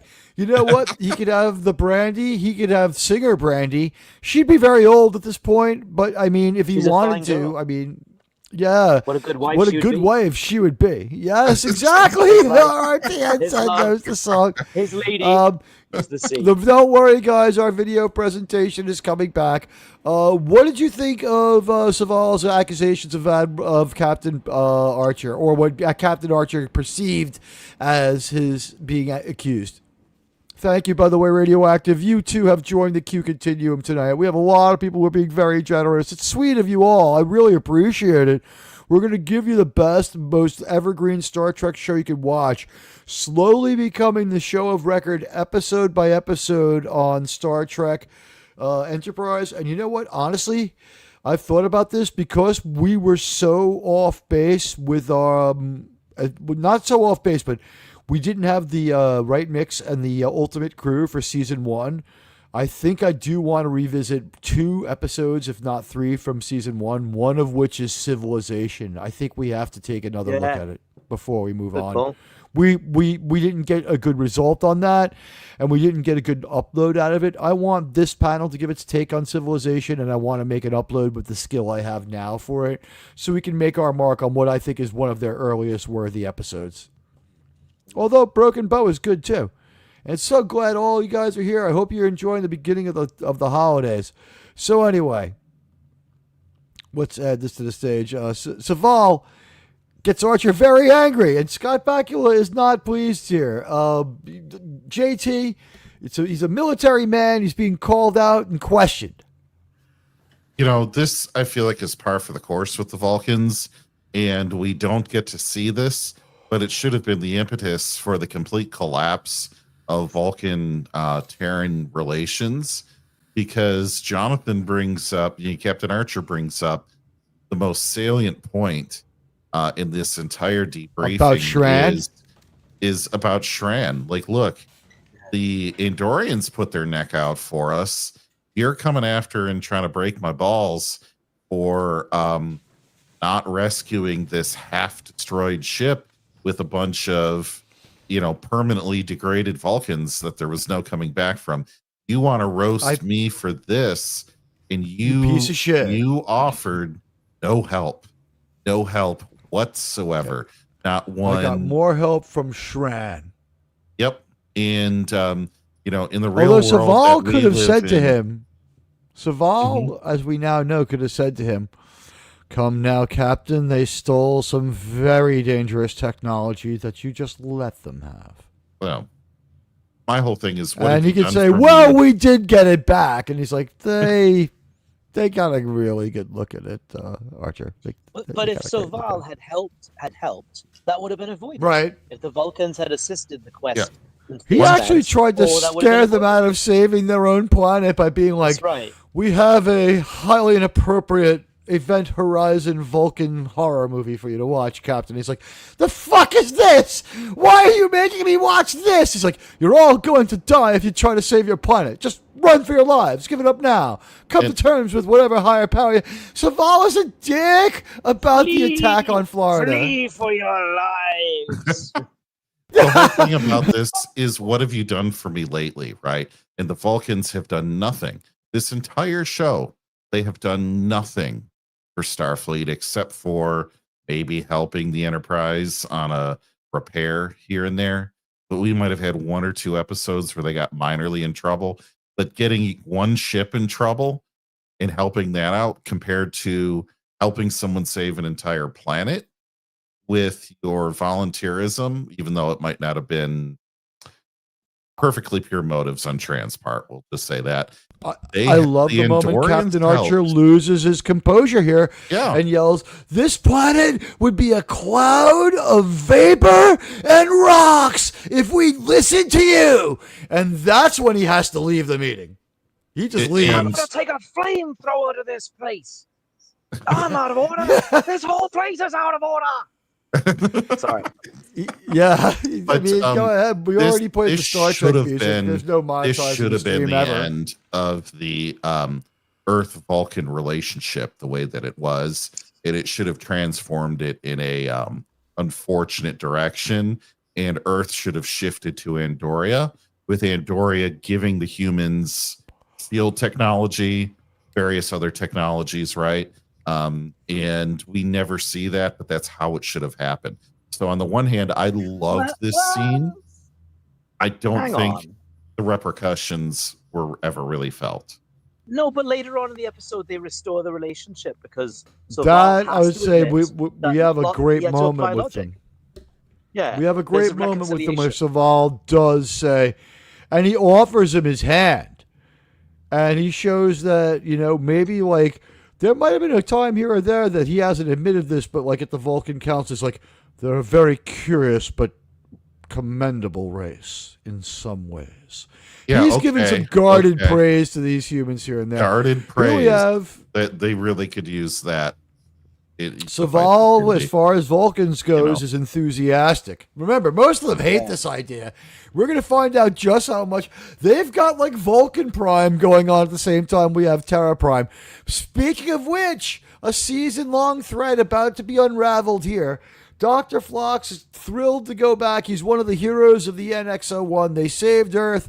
He's basically going to go enjoy the fruits of those labors with Mr. Prideweather and with Mr. Reed, while the captain goes camping where the Gorn died. And hello. Trip and T'Pol go to Vulcan, and I thought that her outfit was beautiful. I thought she looked very pretty in it. I thought it was quite appropriate, and even though she could almost have walked down the street in a couple of the outfits she wears in this episode, it didn't hurt things that they shopped at. Well, she's just wearing a pair of gray capris with this, so I mean, it's not that far out. The top has been recut to look more space age, but really, like, they found a good look for her. And I'm going to say right now, it would never have made sense that she had a Spock-like wardrobe, because Spock is like, maybe he's monk-like, but she's more like a warrior monk. It's like, it seems like working out and beating things down was T'Pol's like Vulcan logic sort of centering thing. Wasn't she That's how she meditates at one point? Or didn't she have to go and find that Vulcan She dissident? was MI5 at one point. Yeah. She was a soldier at one point, or whatever you want to call it, an operative, like a field agent of some kind. I don't know if they fear the human progress, John. I think on some levels they absolutely do. They fear the kind of problems the humans will get into because they will feel morally compelled to protect them. When they said your people do not need a conflict with the Klingon Empire, that's what they're talking about. And oh my God, Mr. House Party 6 with a very generous 10 American dollar super chat. The best kind of dollars, the American dollar. Pre-Kurtzman, pre-Kelvin, Fook line. It was glorious. You know what? We've already broken with, copyright ability here. I feel like we need some kind of, something. Here we go. Carthaginians defending the city were attacked by 3 Roman legions. Arab women stripped them of their tunics and their swords and lances. The soldiers lay naked in the sun. 2,000 years ago, I was here. Well, this match will not be postponed. All right, thank you, my friend. As we get the patent opportunity board up there for you, and you know what? Just for the hell of it, I think maybe Bacon Spock.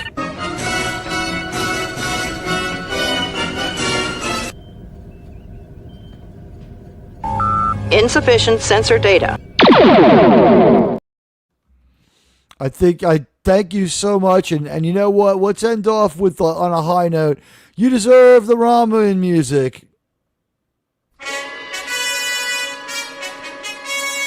All right, JT.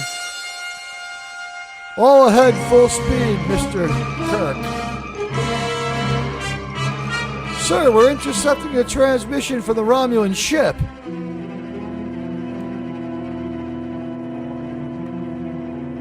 On screen. Put the Centurion's body in the tube as well.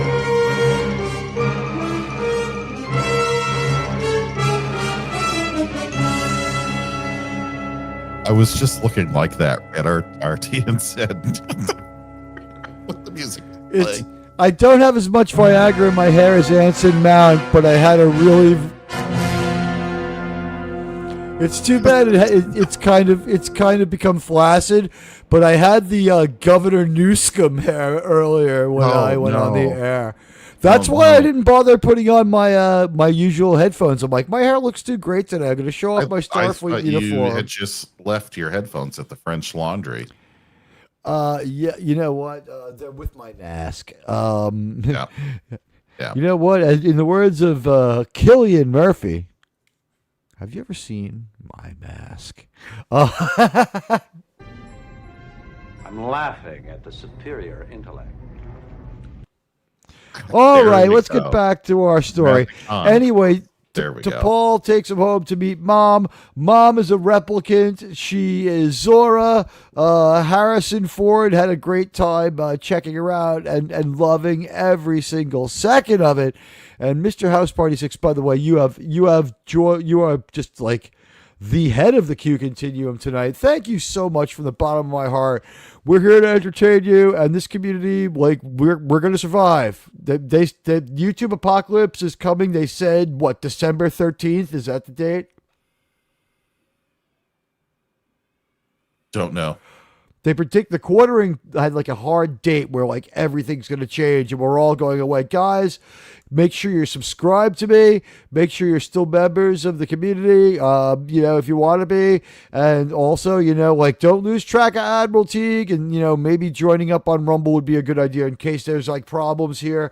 They're terrible at getting the word out. Go to my page, follow me on X. And let's see. I don't know, like the Vulcans are too snobbish to be jealous, but you might be right. Going to disengage, sir. Thank you so much for the show tonight, and here's like one more little piece of media for you.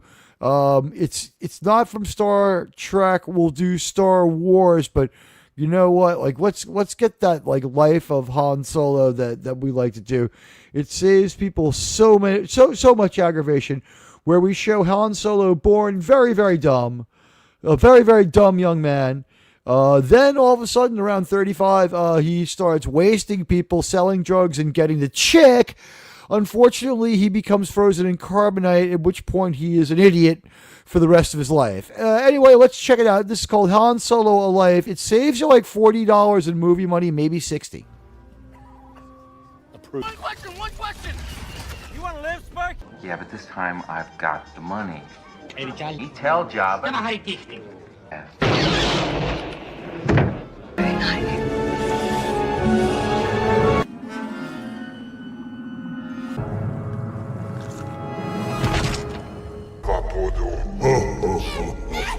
I know that laugh. Yes, anything.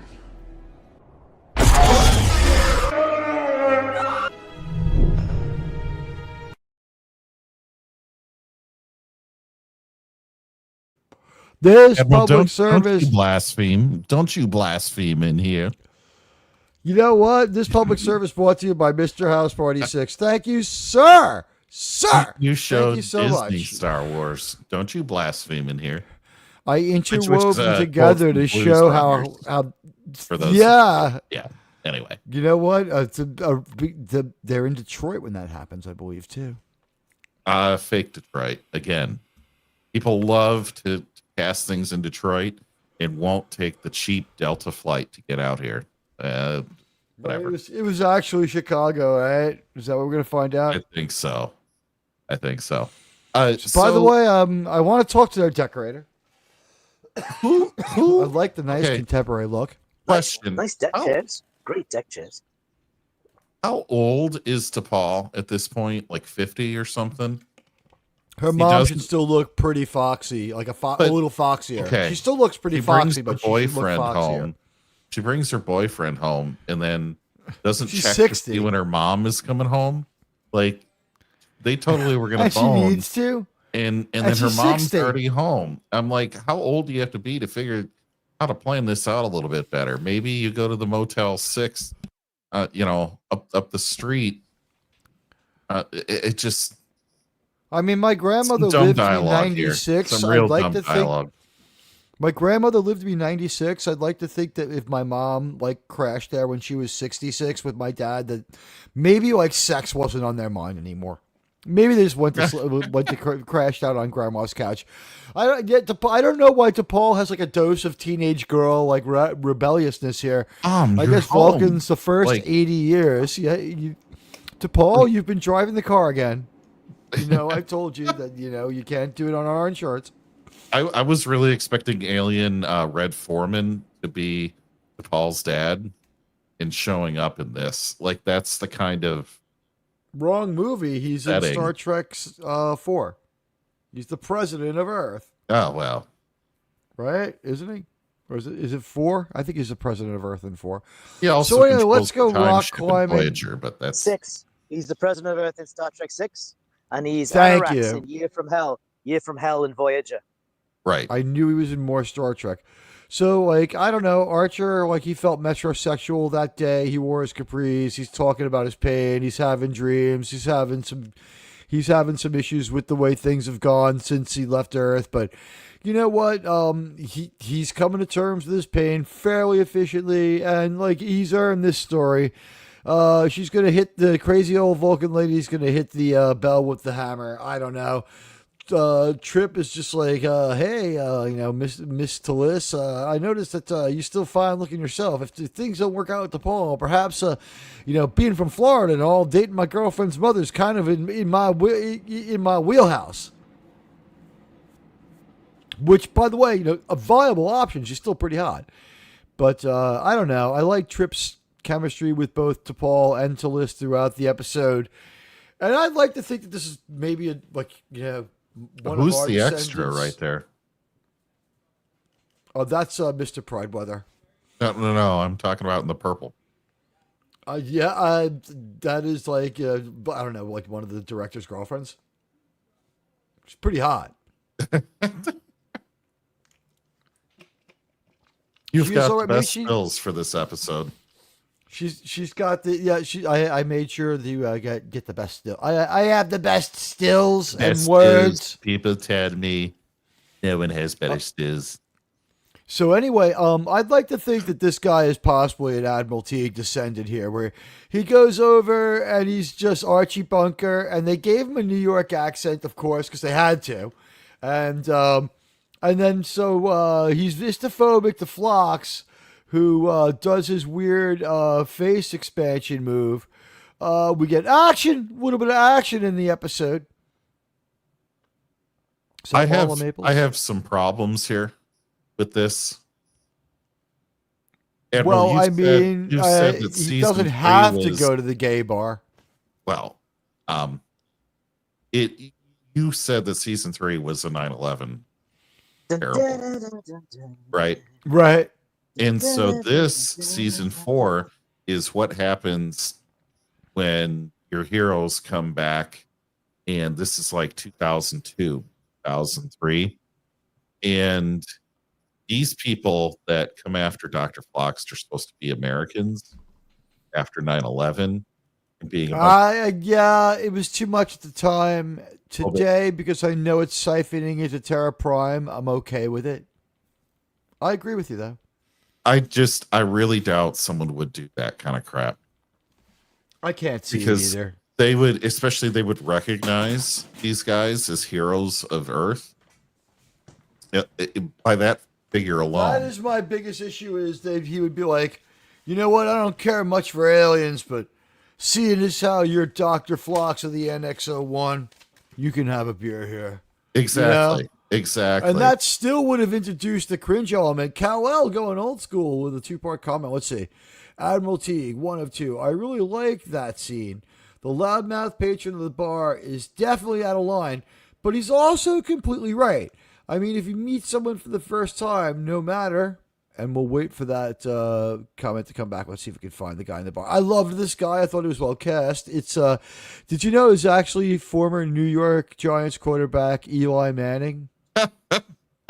It's Eli Manning. I can see it. Yeah, I can see that. It was Eli Manning. He's like, I show up to the game drunk, I get sober up at halftime, and then I start throwing touchdowns. I agree. Or I come to the game sober and get drunk at halftime and start throwing touchdowns. I'm 2 different guys in each half. I agree. I was waiting for a comment too, but I think he had a really good prescient comment 1. And it could be about anyone coming back from conflict. Faces discrimination. Seen my swollen warp core? You know what? That Trip should say that to Paul's mom, because Paul's mom's hot. Kal-El, when you get comment 2 up there, we will read. We'll read them in tandem so we can get the whole point. I like how cheap neon signs from like Pier 1 are still a thing in the future. Okay, so Kal-El said, Admiral, I really like the scene. The loudmouth patron of the bar is definitely out of line, but he's also completely right. I mean, you meet someone no matter what for the first time, no matter how good the conversation goes, do you give them your home address, the directions, or how to find you? Only a complete fool would do that. I would do it because I'm a complete fool, but no, you're right. The guy's his relatively reasonable complaints, but his methods of expressing them are, obviously he's supposed to be drunk. He doesn't have synthahol. He's got beer, whatever. He's had like a few let's just say he wasn't drinking any Bud Light. He was feeling full of. Well, this is San Francisco. It's probably a mimosa at best. Just but did he take the goblet in front of him? Or did he take the goblet? That brutal human male had just had 4 blue whales, sir. He was drinking alcohol. It's like a bar full of girl drink drunks. All right, they got through it. It's a bar. We had our action scene. We had our little fight. But yeah, no. I did think it introduced an interesting new dynamic. I like that Mr. Prideweather was the first one to really take exception. Made sense. I think Reed throw the first punch, but Reed does throw the first punch, but Mr. Prideweather's the one who starts getting mouthy. Reed just stands up and is like, "You're going to leave us alone." Yeah, Prideweather does quite well too. At the end of the fight, he's got one guy in the headlock and he's punched him in the face. Kal-El, he could be, right? Because it's Frisco, and we know it was fake booze on set because what are you gonna do, right? You can't have the actors getting trashed unless, of course, you have like method actors there. I don't know. I mean, when they make that movie, please call me. But I like that Mr. Prideweather was sticking up for Phlox. I like that Phlox believed in humanity until he saw it was like maybe things had changed. And we have like a little bit of action and adventure at the Final Frontier.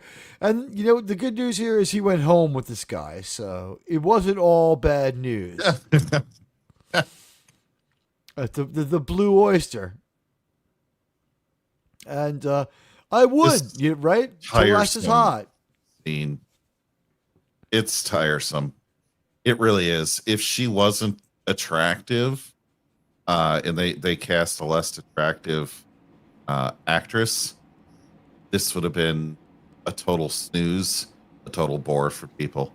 I think that's a frightening avatar. It is.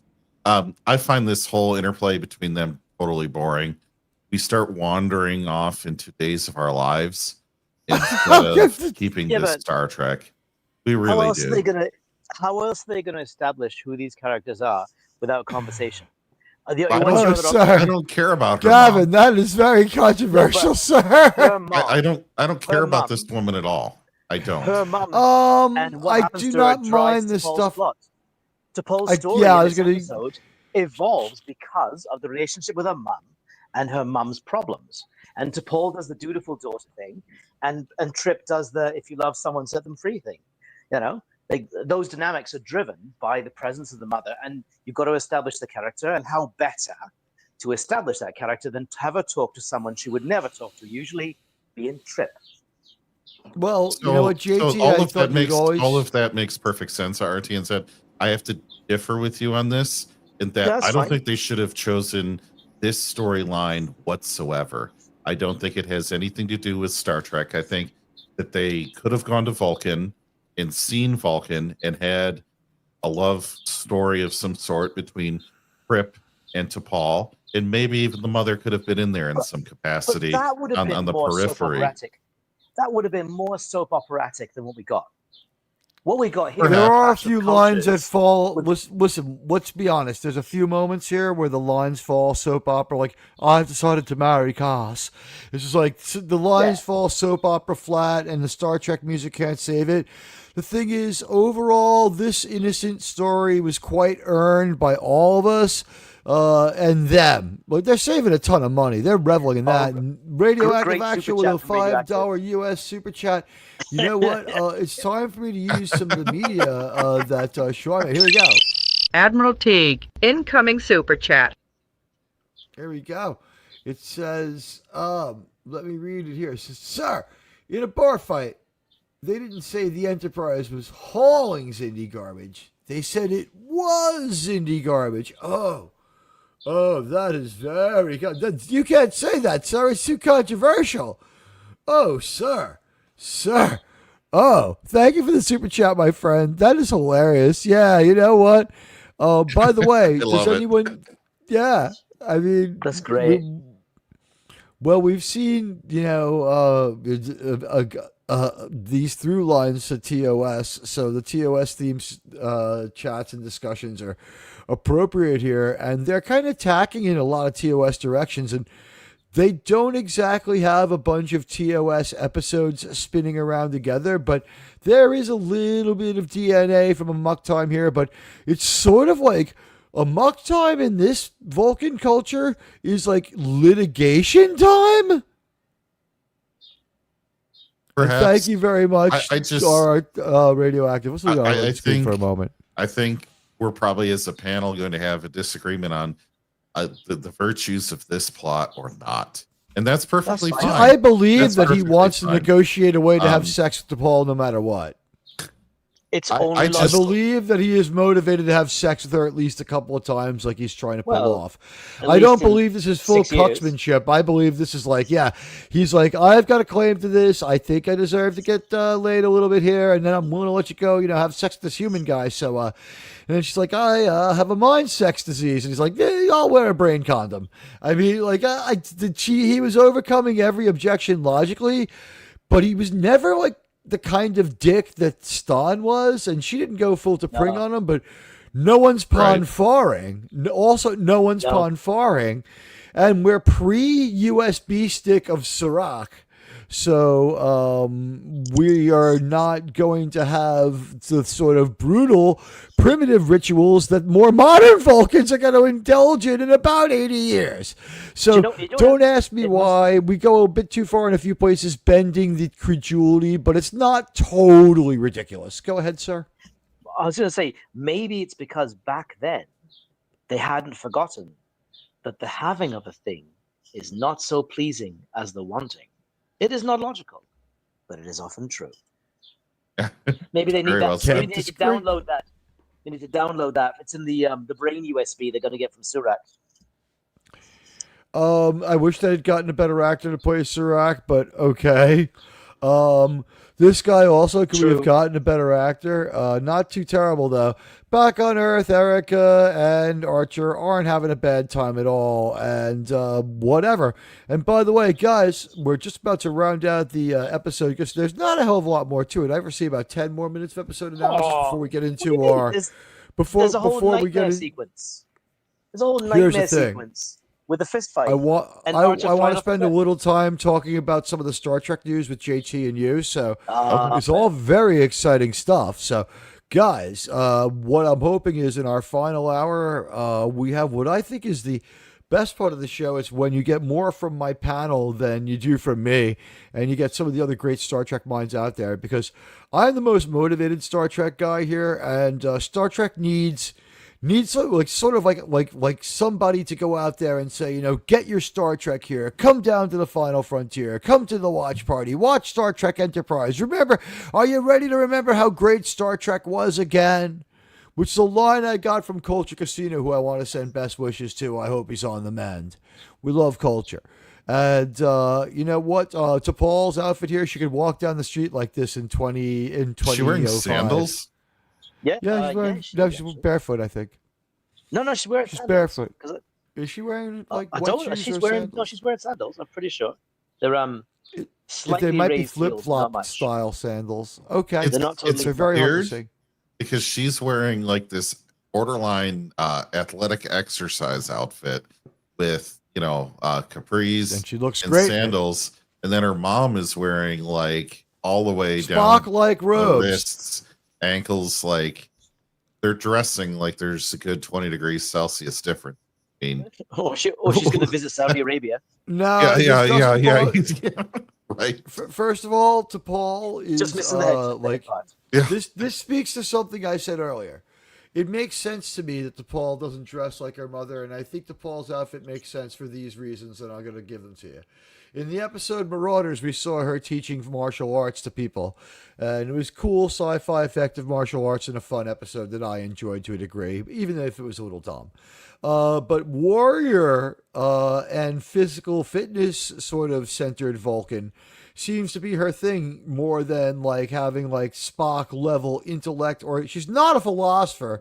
If she's a philosopher, she's a martial arts warrior style philosopher, and she's a little more badass. And like, honestly, with her combat skill, it's Spock only barely beats her up because he's half Vulcan and she's full Vulcan. They're about the same strength, and she has combat skills. I would imagine that as a man, he could absorb more damage. That's the only thing I think he would probably win. And also might be able to get like a random Vulcan grip in. But as far as like who you want to fight side by side with, like T'Pol and Spock are physically about the same in the eyes of Star Trek. I'm about right about that, JT, aren't I? She would be about 3 times stronger than a human male because Spock is supposed to be 5 times stronger, and which means that she's almost as strong as Khan.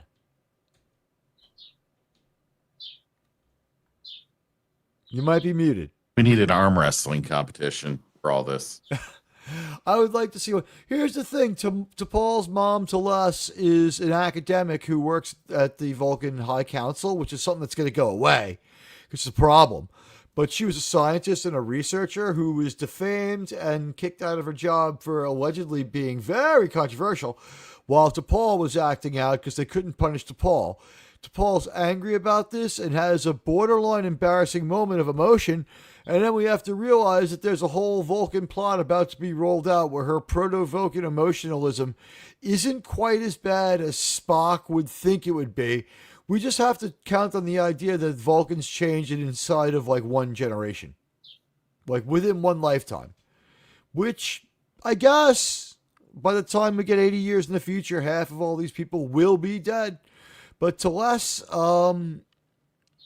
she's a little more of a scientist, and T'Pol has always shown she's like more about like being very active and beating the shit out of people physically. She does martial arts. And also, I don't want them to put that outfit on T'Pol, JT. I want to see her look like this. I want to see her in stretchy pants and a tight top. But she could basically walk down the street like this in 2002 and 2005 and no one would have said anything. It's not quite that sci-fi. Yes, Buddy Hepburn, quite correct. Space Vicky, fucking MS keyboard and shiz. She's looking great. What can I tell you? I understand where JT's coming from, but the fact that our actress looks so pretty, I could live with it. And her hair is finally not just this. It's been a long road to not so awful looking pixie cut for her, brushed into Vulcan style. Finally, she can walk around down the street not looking as ridiculous anymore, too. Can I ask, how do you both feel about Jolene's acting in this episode? Because there are episodes where Jolene's really good. Don't think she has a ton to work with in the moments that don't work, but most of the time she's good. Yeah, I feel like it's uneven. So I like this plot. I like this plot myself because for how it develops her and Trip's relationship, and it develops what we know about Vulcans, and develops future episodes that lay some groundwork, right? But I feel like Jolene's acting only just carried it. And had they had a stronger actress in that role, it would have been a lot more compelling. I mean, I know JT don't like it. Honestly, I've seen her be too. I've seen her be too strong. I've seen her. Can I just go first on this one? You know what? It's your show. I've seen her be too strong too many times to think that it wasn't. Maybe the letdown of whether or not they're canceled, it's in the air that it might not go well. They're nervous, and also while I like this episode overall and feel it's an earned moment of redemption for everybody to have this let out this deep breath, I do think that there's a couple of moments here like when she goes, "I've decided to marry Cass," where it drops like a moment of days of your lives, and the episode lets her down, is my opinion. And the director is not able to rescue it. And they did what they could, but they had to save this money. They wanted to have some spectacle later. Our characters alone are interesting enough. And so because I believe that they have faith that we care about the characters, my faith of the heart is that they will bring this forward. And this might be the only Jolene that could take a guy away from Dolly, but I think that we have to have the faith of the heart in this one. Jolene, I'm begging you, please don't break my colon R. It's her auburn hair and ruby lips. I would tend to agree with Admiral T here. I think the issue is when you go Days of Our Lives with Vulcans, it doesn't work very well. And so the way that Jolene was playing this, she knew I'm a Vulcan first and foremost. And so when you deliver emotional soap opera lines as a Vulcan, it doesn't work. And so that may be what you're picking up as maybe not as strong a performance as it could. It really just did not flow well for what I think we understand Vulcans to be and who we understand T'Pol to be. And so Jolene Blaylock had very little to go with on this because she's trying to be a Vulcan. And are you saying the fault's within our stars, not in ourselves? Sure. Admiral, as sands through the hourglass, so are the stars of our track. No, you know what? Sands through the hourglass. That there is a case to be made. Caves of Vulcan. I think there's a case to be made for the fact that she had nowhere to go with that line and might have been locked in by all the Star Trek lore. And they're just like, we're going to have to take the L on this one and say it. It's going to sound like it's going to sound. And that might have just been as much as we got with this one. Anyway, Archer back on Earth has PTSD when he's jumped by 4 Xindi reptilians and they manage to gash him under the eye, which is where that's his sweet spot for getting cut, hit, and abraded. And he's just, classic Vietnam War retask style, wake up screaming and go on patrol, PTSD. He has a PhD in PTSD. And his girlfriend feels pretty bad for him, but also, it's not like he can't handle it. He processes it a little bit, but he does engage in some very controversial and highly dangerous, I'm going to go rock climbing by myself stuff here, which is maybe a little insane. And, Archer's plot's pretty straightforward. Any more you want to say about rock climbing on Earth? He points to the star where everyone went crazy. That was kind of cool. See that star outside Polaris? That was my first ever new planet that I just explored. He is very sweaty and shiny, and she is not. So she must be stronger than him because she's looking less physically exerted. Hasn't he just had his dream, though? Has he not just had his nightmare? But with those early 2000s sleeveless shirts, you're not really sweating that bad. Well, to know, it's a pretty crazy nightmare. The videography I think he had a nightmare, but I do think that he shouldn't have been shopping. And I'm like, why is I need some clothes to go mountaineering. I guess I should take fashion advice from Travis. Travis, take me to the place where you buy your clothes. Okay, sir. It's like, there certainly was a lot of leather there, Mayweather, but thank you for the sleeveless shirts. It's like who did he go shopping with to buy this outfit? This is just after Mission Impossible 2 come out. So he's seen Tom Cruise do the big Mesa rock climbing scene. Was inspired by that. Come on. Possibly. I'm not troubled by it. I feel it's like, there's a little bit of weirdness to how banal their Earth clothing is, but it's supposed to be relatable and believable Star Trek. All right, so Trip here is admitted to Paul's mother that he loves her, or that he has feelings for her. He likes to flirty fight with her. And Teles, for some reason, understands this. Also, to Paul, the high points of her acting in this would be Jolene shows off that she has some damage from the Charlium use because she's yelling and stuff.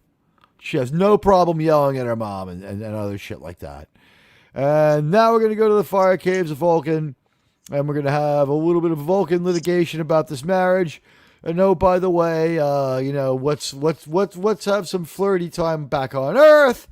And then, Phlox is going to talk to Hoshi. And she's like, you've been talking about the barbecue at this place forever. We've got to go to the Korean barbecue place. Come on. We're going to get Korean barbecue. I think she looks very becoming here. I think Linda looks very beautiful here. This was where they were like, we'll just do you up in regular makeup today. So that way you're already good. So after work, you can go do your thing on the street. They have razor, there's a new beautician on the set, and they've made some unfortunate choices because Linda's eyebrows are now thinner and higher up. Melrose she looks surprised. She looks surprised. I'm sorry. You know what? This episode could fairly be called that. I did feel like our characters were interesting enough to have earned this one Melrose Space episode. And here Hoshi's like, oh, come on, Phlox. And he's like, I'm afraid to go to the Ozzy concert. I don't want to go. And so that's how it's going to be. And then we have our moment here with Archer and our pal Saval. And first, Archer is a little bit angry at him and has a few things that are not viscerally angry, but he's like, didn't really care for your tact over there at the embassy. You implying anything? He's like, I didn't imply anything at all. So I have a job to ask questions. It's like, just the Vulcan ambassador. I mean, what am I supposed to do? A bunch of Vulcan nationals get wasted.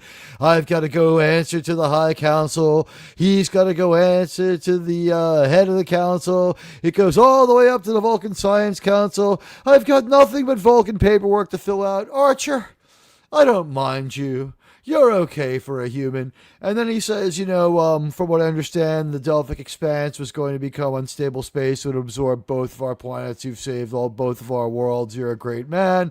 And he shakes his hand. Thank you for letting us freeload. And here's my half-hearted apology. We're still not going to pay all our money into NATO, but we're friends now. Yes. Yeah. But I like this moment. I really like this moment. Given where Soval's character is coming from, that's quite a seismic shift in his outlook on humans and his outlook on Starfleet and Archer. And so it's a and pretty this great massive character actor from Hollywood Nights and Alien Nation and Best of the Best and Best of the Best 5 is good. I mean, he does a good job here. He has put due diligence into playing this Vulcan. I think maybe by now his performance is informed by the mirror version of himself that he played. And also, did you know this, that most lists place episodes 0 and 01 from season 0 at the end of the season 3, in the middle of the Stormfront thing? So we actually did it where most lists feel it belongs. Outside season 3, but before season 4. Yeah, Google lists it like that, but all of them call it season 0. It doesn't, like, all it is denied membership in any other season. So technically, if you go by Kurtzman logic, there are 5 seasons of Star Trek Enterprise. Oh yeah. You know what? I guarantee you that in those 2 episodes like of 12. Yeah. I guarantee you that in the mirror episodes that we watched of this Star Trek, we saw more good Star Trek than we've gotten in the entire run of Star Trek from Kurtzman. So Saval and Archer shake hands. It's pretty cool. What can I tell you? Count Racula. T'Pol's mom has big, huge boobs. And for some reason, they put T'Pol's father's clothes on Trip, which is, I'm trying to imagine my sister talking to her ex-husband while she's with her new boyfriend, wearing, and her new boyfriend is wearing my dad's blazer. And I'm just wondering where T'Pol, like, I guess they have no other children. Like, where's T'Pol's brother, kicking Trip's ass? This is all so weird. It doesn't bother me or offend me. There's a weird erotic connotation to a lot of their interactions. It's very strange. And I don't think it's appropriate at all. I don't think it's show killing. I do think it's a little weird. I do think it justifies all the stuff coming later. But yeah, like, they went way sexy with T'Pol's mom, and, like, I don't know, this actress is, like, staring in, eye contact stuff, and it all makes sense. She's actually playing a Vulcan well, but it's like, the scene is constructed in such a way that this is one of those spots in the episode where we're saying, like, the episode may have let the talent down. Because I think that Joanna Cassidy, who's in Blade Runner, showed up to do a good job. Oh, sure. Yeah. Yeah. And she does do a good job in most of the exchanges. She's good with T'Pol. She's just not good. It's not good when they put her with Trip. It's not her fault or Connor's. Oops. Sorry, folks. Let me get back to that point near the end of the episode. Honestly, I didn't have any problems with their scenes. None of that stuff. I didn't have a problem with them. I just felt they felt weird sometimes. I didn't worry me at all. I didn't think it was weird. Oh well, to each their own. I think JT has to get past. He has to actually age to the point where he sees a 48-year-old woman who's still really hot, and sees that as the unicorn that it is. Okay. And is a little turned on by Joanna Cassidy the way I am. Because now that I've lapped her, when I watched this at 30, I'm like, what's with the weirdness with the older lady? Now I get it. Yeah. And I have to realize that more than half the Star Trek fans were older than me even then. So that's where I'm coming from with this one. JT, there are some things to look forward to after 50. I can attest to that as well. Okay. I think... Admiral, this is the 5th time that YouTube has died on my PC here. Is the browser crashing a lot? Yeah, all browser. You know crashing. What it is? It uses up a lot of bandwidth because I bought more bandwidth. I increased my YouTube plan, and knock on fiberboard, but I haven't been kicked since I got it.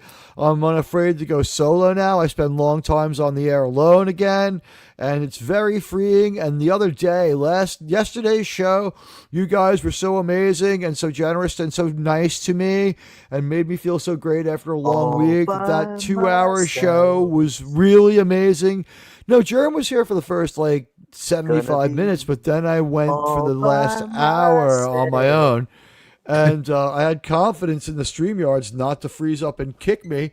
And it's just like he was right. It seems to be bandwidth with the StreamYards problem, guys. You need more bandwidth Or, I mean, in a pinch, you know what? Turn off your other devices.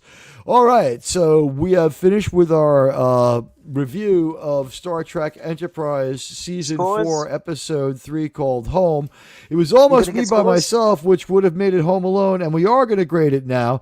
I'm just writing down the time code, and then we'll have about 30 to 40 minutes to talk about the Star Trek news, and it's on all fronts, and it's very, very good news. There is nothing bad to be said except that there's bad content in the pipeline that we have to watch. Yeah, right? Are you sure about that? Are you sure about that? Okay, so we watched the episode, whatever. It was pretty good. I enjoyed it.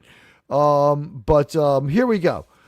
We just watched Star Trek Enterprise Season 4, Episode 3. It's called Home. And we're going to give our grades now. With us is RRTNZ and JT Kirk. Some of our crew is away on dangerous away missions. We hope that some of them are listening to remotely. We love you guys. Jerm, I love you. Sean, probably driving back from the airport now with the visitor. Anyway, more on that down the line. But you know what? He'll be back next week. I was going to say that I fired everybody, but then I figured people would just tune out and never come back. But it would have been funny. I should have made JT beg for the link. JT, does my avatar give you any feelings? Should I get maybe a Wesley avatar? What if I had an avatar of a drawer, like a chalk drawing of Wesley? How would I know it's Wesley? That's true. Your avatar right now makes me kind of look like maybe I want some. Like maybe I want some French fries or some barbecue. Got a real barbecue kind of look. I feel this is very appropriately done to Riker. I think that Riker probably had a weekend like this at some point. All right, so going first is our friend RRTNZ. He had a lot of passion for this episode, so let him give his grade A through F first. And Chad has been out there voting on it vigorously. Traditionally, Admiral, I would suggest to you that defense goes last. I think I'd like to hear from the prosecution first on this one, if that's all right, Admiral, sir. Well, first I'm going to ask for something. When we get 30 likes, the show goes to 500 views during the week. So I don't know if we get there tonight, but you know what? That's always my goal. And if you're coming through later, pile on another like. But I want to say, we've had a really active 28 days. I want to welcome the 54 people who have joined the channel in the last month. 200 people watched the Landman video. 40 of you joined off of it. They only show it. They show 200 people. 40 of them join the channel. You'd think that that's a sign that the video is pretty fucking good, but whatever. Paramount didn't pay to play, and not enough payola from Paramount Plus. But guys, check out my Landman video. It's pretty good. And you know what? Thank you to the 2,958 people out there. It is 2.95 next to my name on my channel. I think 2.96 would look awesome. If there's 2 more people out there who want to join my channel, please do so. And if you want to join my community, please do so. And I want to thank, honestly, because YouTube Payday was the other day, I want to thank from the bottom of my heart all members of my community and everyone who supports me and super chats me, everyone who watches me, and everyone who retweets me, reposts me, helps me, gets my message out. And I try to earn back what you give me through this. Every month I have tried to further our message about what we feel about Star Trek, and we're going to get into that now because we have some great Star Trek breaking news and we didn't have a chance to talk about it with JT. And we have some great developments and the great reasons for optimism. And you know what? We have been through hell, and this is where we come back. And we have no fans have suffered longer. You have to go to professional sports to have longer suffering fans. Knicks, Jets, and Detroit Lions fans are the only ones who have suffered on the way. And magnitude of the fans of Star Trek It has been a nightmare. Maybe Met fans are close. Met fans have some success recently. The Cubs finally the Cubs got out of that. And Red Sox have no right to complain. Yeah. Star Wars was once the Yankees. Now they're also the fucking the Pittsburgh Pirates of this whole operation. But you know what? These are just baseball analogies, my friend. Guy Riker has some good tri-tip and biscuit. Yes, he does. And you should try my fried gumbo shrimp. But go ahead, RTNs. You said you want to go last because you're going to be having adversarial defense. Then okay, then JT. I feel like I'm going to end up defending this episode. Traditionally, I don't think you're as alone in your feelings as you want, but I think I'm going to end up kind of probably falling in between the two of you as far as my feelings, because I have mixed emotions about this. The highs are quite high, but you know what? Let's start then with JT. JT Kirk, your opinion of this episode, A through F, as our chat continues to vote. Take the poll. Try the veal. So, watching this episode, I have to excuse the CGI that opened up. And then once we go from there, we go into an A story, a B story, and a C story. Whatever letters you want to assign to these stories, go for it. The first one is the Archer story, which I actually do like. I think there's some good introspection in writing and symbolism. They picked a great companion for him, something to do. It's very Kirk, that rock climbing. And so I really did like him. Yes, in that role and having the nightmare and a lot of these other things. I really had no problems except for him. Except for him having to scan what were obviously mountain lion prints with the tricorder, I thought was a little hokey, but maybe he wanted to see how fresh they were, because he's only from upstate New York, where there's not a lot of them even now. Yeah, so that one is fine. The next two, I'll give the B story as the Blocks, Pride Weather, another crew et al. Having a story, and I did not like this story at all. I thought it painted Americans post 9/11 in a very negative light, and I think it posited things that we know pay off later with the Terra Prime episode, but we're not there yet. It does pay off brilliantly, though. You can't watch this in that context yet because we're not there yet. And so, but I know about that, so I was unbothered watching it. That's the thing. I found it. It's good TV, but maybe it felt like preachy. I know at the time I didn't care for it. Yeah. So that's a toss up. There's some cool things, some not cool things about Although at the time, I also thought that we should hold a hard line against the people responsible for 9/11, but that maybe every single person who was like them wasn't totally to blame. Right. Well, and that there was different levels of how far out you were with that idea. Yeah, but in this case, Fox is not even remotely resembling any of the Xindi species. He is sitting with two other people that were out on the Presidio, being the most famous people of all time, standing right there. You can't tell me that the next standing next to Jonathan Archer. Yeah, they're celebrities. You can't tell me. Anyway, on to the third part, the third story, and this is one that I thought should have never happened. If you're going to go to Vulcan, give them something to do on Vulcan that is a little more Star Trek or action oriented. What we got was Days of Our Lives. Would an earthquake in the cave have handled it? Sure. Fire caves, something where we actually get to see Vulcan culture. Instead, we got this soap opera dynamic, which I did not like for Star Trek. If this were not a Star Trek show, I wouldn't be so against it. But I think we already highlighted some of the weaknesses where we felt like maybe Jolene didn't deliver lines quite as well as she could. But this was just a weak story for Vulcans, put all this together. And so what I would have rather have seen is much more focus on the first story with Archer. This to me feels like the first episode after Best of Both Worlds, called Family on TNG, where Picard goes back to Navarre, France, and has Yeah. Oh, okay, cool. So we're aligned on that.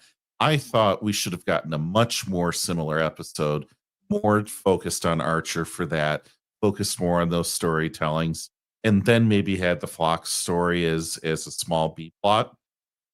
And this would have gotten a much higher score for me. Instead, interesting. We got 3 stories. We don't give the time that all 3 of them deserve. And so maybe even the T'Pol and Trip story would have worked better in another episode. Anyway, around it, I think there are just too many problems here. I give it a D+, which is like a 68%. Not one that I like to rewatch at all. Wow. Unfortunately. Wow. I am the defense. Yes, you are. Yes, you are. But I'm the prosecutor, so there you go. No, fair play to you. You know, that's well laid out your concerns and issues with the episode. JT, state your grade again. D+, 68. D+. Yeah.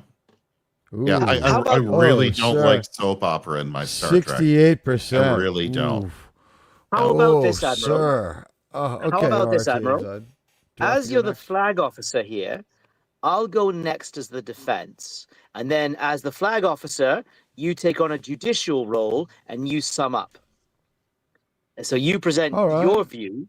That makes... We have a little drum head here. Yeah. Knock on that. Yeah. Now I'm gonna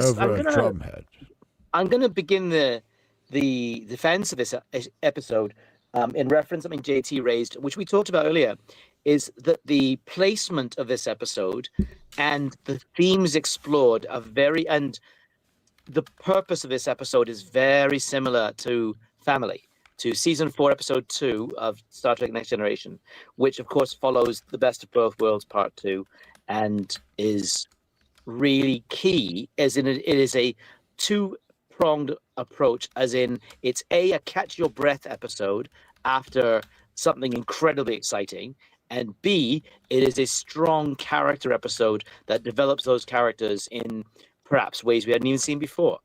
So structurally and purpose-wise, it's very, very similar to Family. Now, I think it actually is a bit more efficient than Family. I'm going to say in Family, the Picard plot is excellent. The Worf plot is ridiculous. And maybe that was intentional to contrast those 2 different families and how different they are. But to me, the Rozhenkos is just always a bit ridiculous. I mean, but anyway, on to Home. I agree. The A plot is Archer's, his whole coming back, his homecoming as a hero. He saved the Shire, but not for him, right? It's one of those type of ideas. Now, we see Archer go through a ton of emotions in this episode, and you've highlighted a lot of them, JT. And Scott Bakula's acting is superb in this one. He absolutely is believable at every stage and every moment. First of all, you get the hero's next level since the middle of the Xindi arc. Yeah, absolutely. So he comes home. First of all, he's the hero, but the humble hero who talks about his crew first. Then he's in the briefing, and his anger and resentment comes out, and he absolutely sells that. And I think it's key that he walks out. He doesn't give a shit what the Admiral has to say. He's out of there. He's not going to be accused of war crimes or... Well, he won't be insubordinate, but he's not going to stay there because he can't stay there without challenging them loudly and directly because they're talking shit. Not even that. He's not going to sit there and be accused of these things, given what he's had to sacrifice, what he's had to do in order to save the Earth. Yeah, he had to save some of his crew from those Vulcan zombies. Fuck those guys from the embassy. And the resentment is palpable. I mean, he's very on the nose about it, but he sells it perfectly. You know that. Perhaps you'd like to tell Ensign Sato, who screamed with glee while she was killing the zombies, that she was wrong.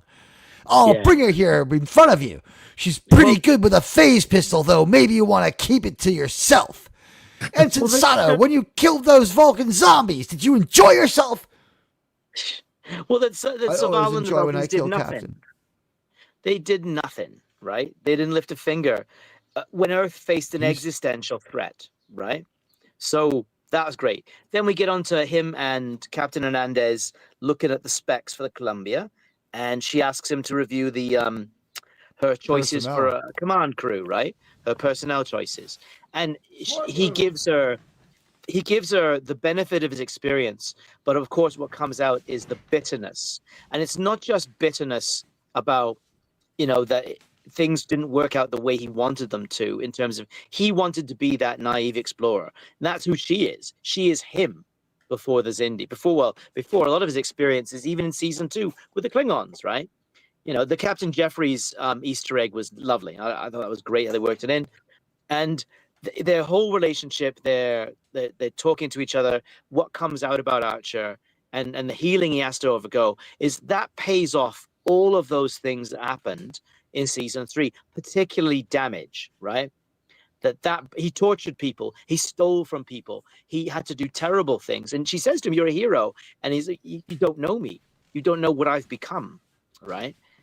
So it's really strong acting for Bakula, and it pays those things off, and I think it pays them off better than Picard's guilt in Family, right? So that's my take on that. Now I'll do the T'Pol plot quickly because I don't want to take your time. The T'Pol plot I see is the B plot of this episode because it gets a bit more screen time than Reed and Phlox. I see it as necessary. It was an opportunity to advance T'Pol's character a little bit. There is a little bit of insight to Vulcan culture. I like the mother. I thought she was a good character, and she appears again, right? There's they're laying some groundwork. 2 more appearances. Yeah, she's going to be affiliated with the Cyrenite movement. Yeah, they're laying the groundwork here for for what's to come, and I think it's done quite skillfully. It's very efficient storytelling given where this season is going to go. So it's fair enough. I'm okay with that plan. I like that Trip makes the manly decision at the end. If you love someone, set him free, right? That he does what he has to do and he lets T'Pol go. So that works for me. He actually, my thought is that, like, at some point he's just like, we didn't see this, it's off screen. He's just like on his communicator. He's like, yeah, T'Pol's got some weird boyfriend stalker, Jonathan.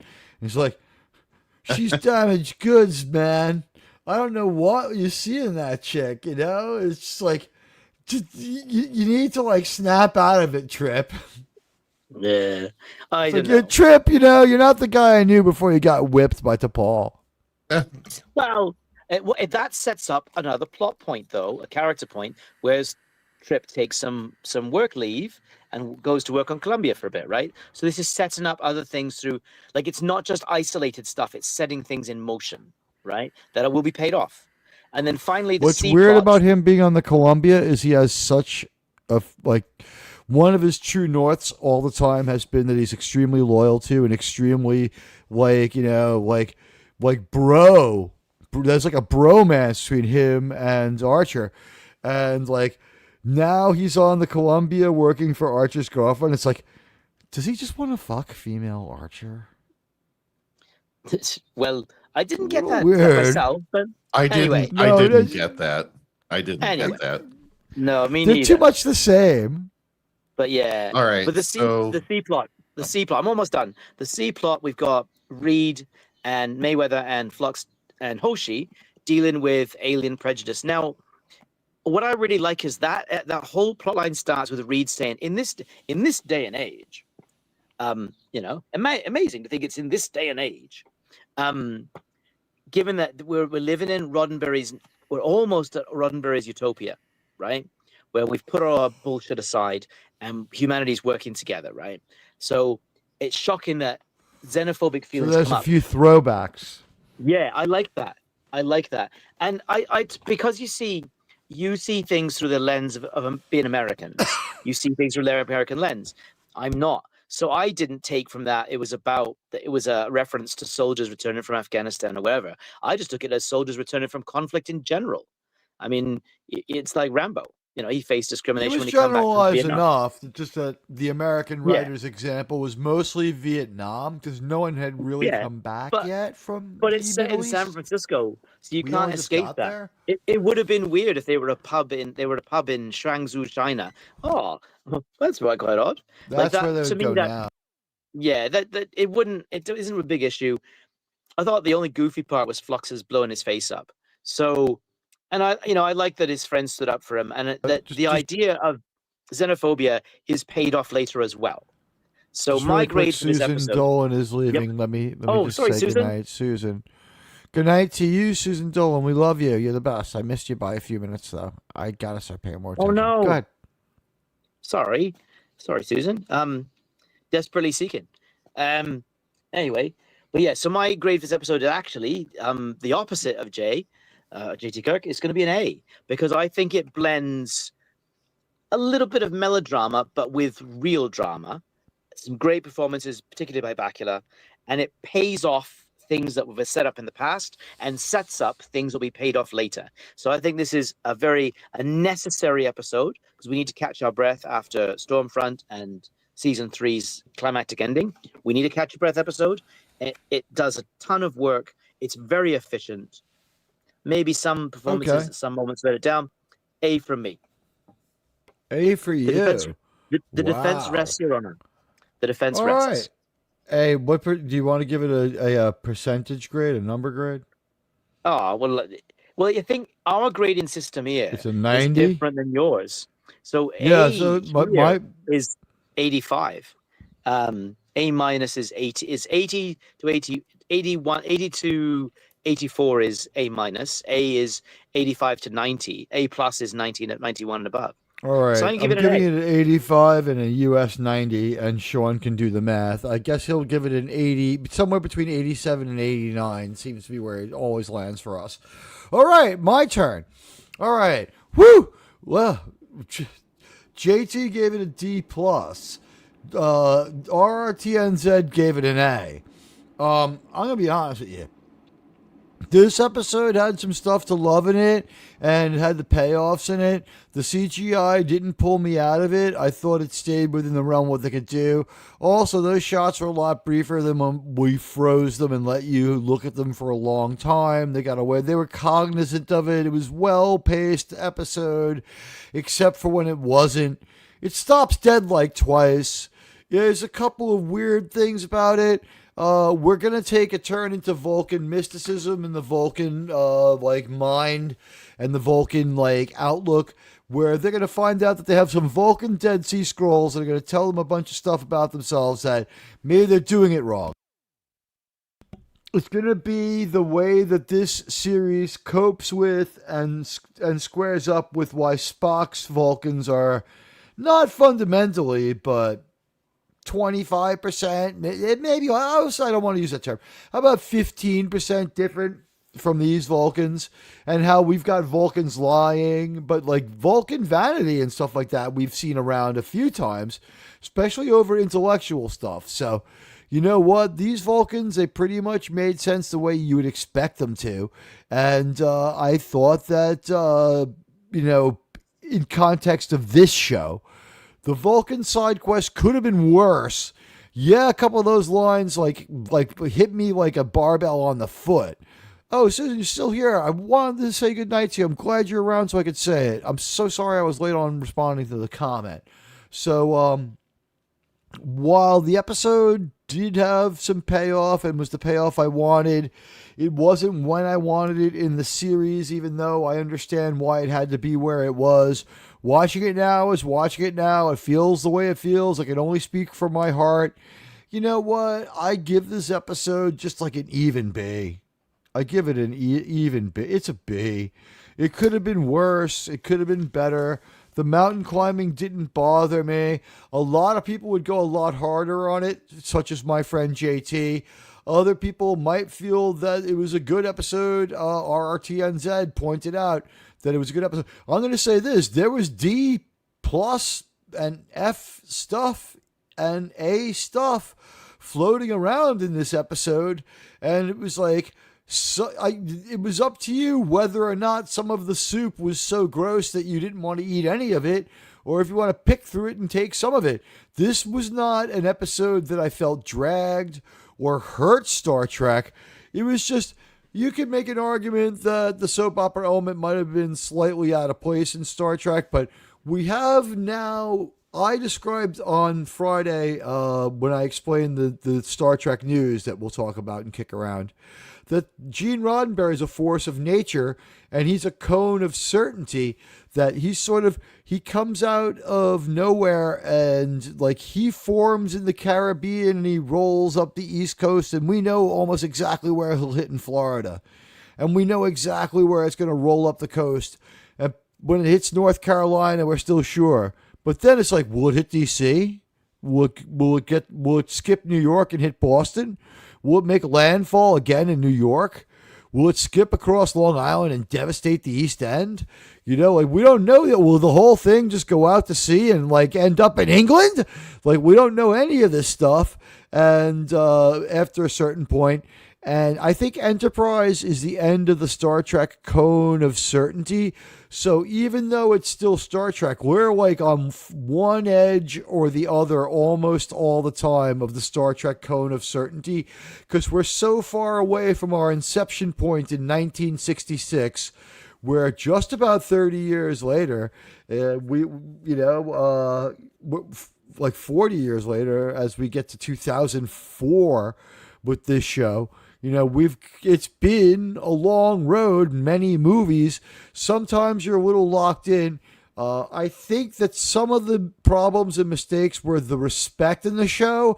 And I think that JT really has to reconsider his grade when he realizes that we never saw the paper towels in the sickbay. Fair enough. I could make it Fair laugh. enough. Yeah. That's my goal, to make my co-host laugh at least once a show. So well, Admiral goes for B. Yeah. Well, I know what the three little shells are for. They're for watching Star Trek Discovery. They're for my eyes afterwards. Oh, no. So, guys, what grade do you give Enterprise episode Home? So 35% of you gave it an A. You know what? I haven't said this in a while, but this is true. 35% of that episode was A stuff. I loved their moment of triumph. I loved their reunion with Admiral Forrest. I loved their triumph. I wish there had been more of it. I wish there had been a Stanley Cup moment where we saw them really being celebrated hard. I wish we had a more raucous celebration of them, like they were rock stars that they were. But I mean, they got it. You know, like they got their moment. And I felt that was earned. The problem was it should have been at the end of 0 hour. What can you do? Bad story pacing. I understand why the choices were made. They didn't work out. Like I said, watching it now is still watching it now. B, which is what I gave it, a flat out B, no A, no bloody plus or minus.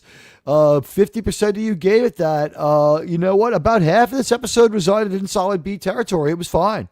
The rock climbing conversations, I liked them. They built on Archer's pain. Like JT said, he didn't mind that Archer had some PTSD and dreamt about Xindi reptilians attacking him. Why wouldn't he?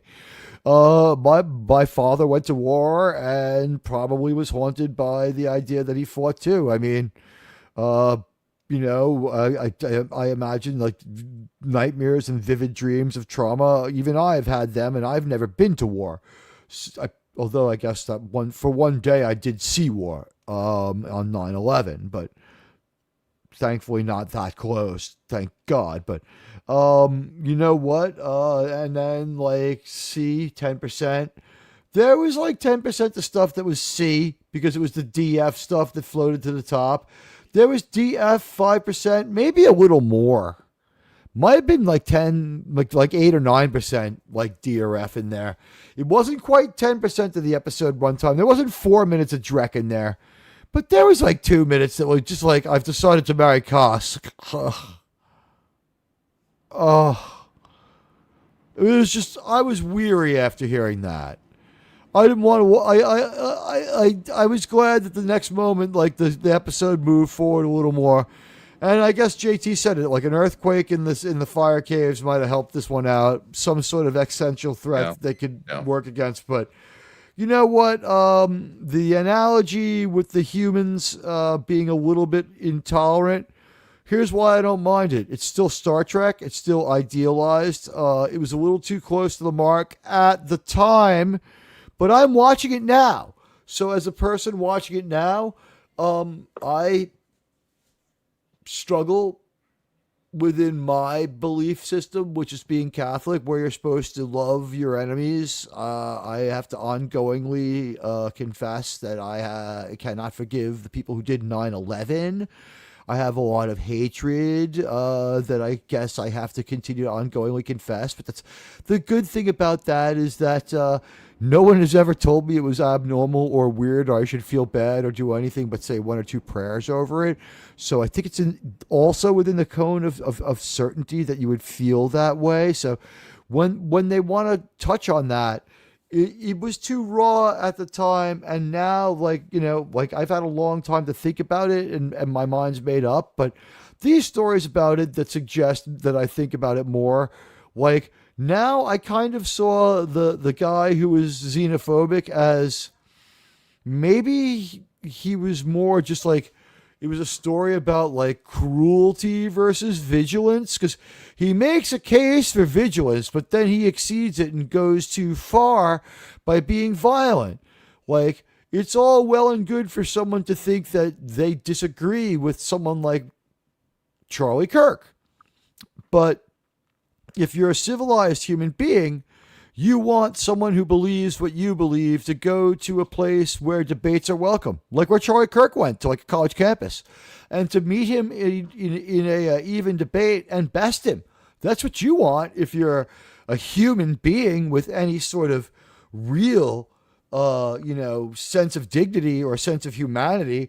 You want to see your ideas win out. You don't want to see someone deleted like that guy was. You don't want to see terrible things like that. And JT, you know what? We're gonna wrap up. I need to beam down. Okay. We're gonna wrap up in 13, but I could beam me down now. I can make it 13. Sure. I can make it 13. You do 13? Yeah. We're like ending at 1 a.m. is going to be kind of a religion. It's actually less. It's 10. So I do think that the xenophobic stuff, like, I take it now as a warning against, like, don't be vigilant. Be vigilant. Don't be cruel. Because, like, if you want someone to win in an argument or your ideas to win, you're part of politics.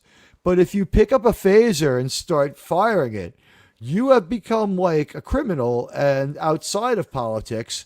And this is maybe a time to apply a thought of, like, anyone who becomes violent is now, like, rejected from all political thought because they became violent. And they no longer deserve that. You're just a violent criminal, and you've sunk to subhuman levels of evil. And maybe this is just a warning about evil. Because when we go back to Terra Prime, it's a story that we like. So we're rolling stuff out here. We're not doing it well. We never did season segues well. And I think now we're segueing from one season into another late. So what we did was we extended what we're worse at, changing from one season to the next. We did it for 4 episodes instead of for 2, like, you really just beat it on that one. So I'm going to end the poll, but the highest response was 50%, and 33% gave it an A. So 85% of you still thinking it's superior Star Trek. We have a lot of fans of Enterprise. Guys, 2 more people join the channel. I get to be 29.6. But you think about that one. I think everyone here has probably joined. JT, the movie news, moving forward with new characters, possibly in the future, not a prequel to anything so far intimated. Looks like it'll be after the movies in a time period appropriate to advance Star Trek and to everything. It's like they listen to this show. Indeed. Well, who knows? You have to have enough passion to stay awake for the next 8 minutes while you tell us why that is exciting to you. And that it's fast forwarding to it. They want it sooner rather than later. They don't want Star Trek to cool off. They think it's too good. Right. And this was really out of all the different strategies that I thought Star Trek should go in. This is the one that I preferred the most. New ship, new crew. Have it take place after Nemesis. Totally just ignore whatever that abysmal, dreadful P. Hard 3 alleged seasons of that. Ignore it. And and just do your own thing. Pretend like you're moving from TOS to TNG and reinvent what you need to, but keep the core where it needs to go. And so instead of messing around with pre-sequels and a prequel to a sequel and all this other stuff that you have to twist your head into a pretzel, I think that going just after Nemesis is probably the best and for the best. And does that mean that you totally jettison everything that comes before it? Absolutely not. I think you still could have an elderly Admiral Janeway if you really needed her for something. You still. I wouldn't object to it because she does have acting skill, even though we didn't see it every single time on her show. Right. And so there's callbacks you could still do. We'll call them that. I don't think you need to member bury them at all, but there's capability to do that. Like they brought back Bones and Scotty and these types of things and Spock in TNG. They brought those guys back. You could still do that in the future. There's nothing saying you can't. I don't know if I want to see Jonathan Frakes anymore. No. We've seen enough of him and LeVar Burton both. Although I wouldn't mind LeVar directing based on some of the last few episodes of Enterprise. I think he directs the whole Augment arc. Mm-hmm. Yeah, I think maybe you could also get like B'Elanna Torres in some kind of thing. Roxanna Dawson's episodes have been some of the most well-directed. They're not all great, but they're some of the most well-directed. She understands Star Trek and directing. The most exciting thing for me would be to have none of them come back and just do something new in the future. Just keep going forward. Go forward. What would be great? What would be great? Go forward this much time. Go forward to the time frame where you would be with Picard in the new Trek decanonized stuff, right? And you hear that after you list his accomplishments and you throw the movie stuff in there to get that out of the way. Just 50 years. Like 50 years. How about this? Like make it like 2030, make it around the time where he would have died from the Ironic syndrome in All Good Things, plus like 15 more years, you know what I mean? Give him a little more time, but have him ultimately die of Ironic syndrome anyway. Adjust the star date to make him like a good 130 years old. Give him a nice long life. Isn't he Positronic now? No. What you want to do is you want to have him die of Ironic syndrome in LeVar, France, and have that announced to the fleet at the end of your episode 1 as your member berry. That's your McCoy. Yeah. That in LeVar, France, the man, the great Jean-Luc Picard, the man, has succumbed to Ironic syndrome. It was late onset. He was healthy for a lot of his life, but you know what? Last 10 years been rough on the Admiral. All of that would be great.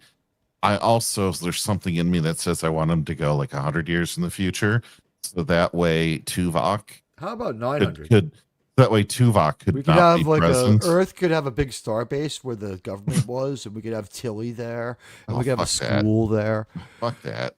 What do you think of the news that they might burn all that shit and like compress most of Star Trek Discovery of Star Trek Strange New Worlds into like a quick movie? That would have me singing like a non-morbidly obese Whoopi singing "Oh Happy Day" if they just didn't.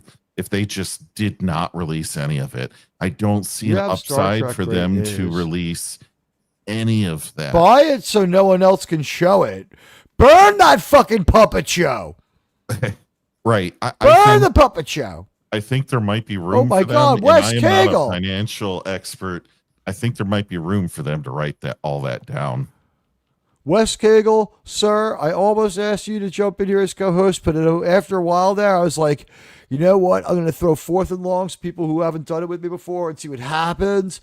And I thank you so much for the $5 super chat. It was great.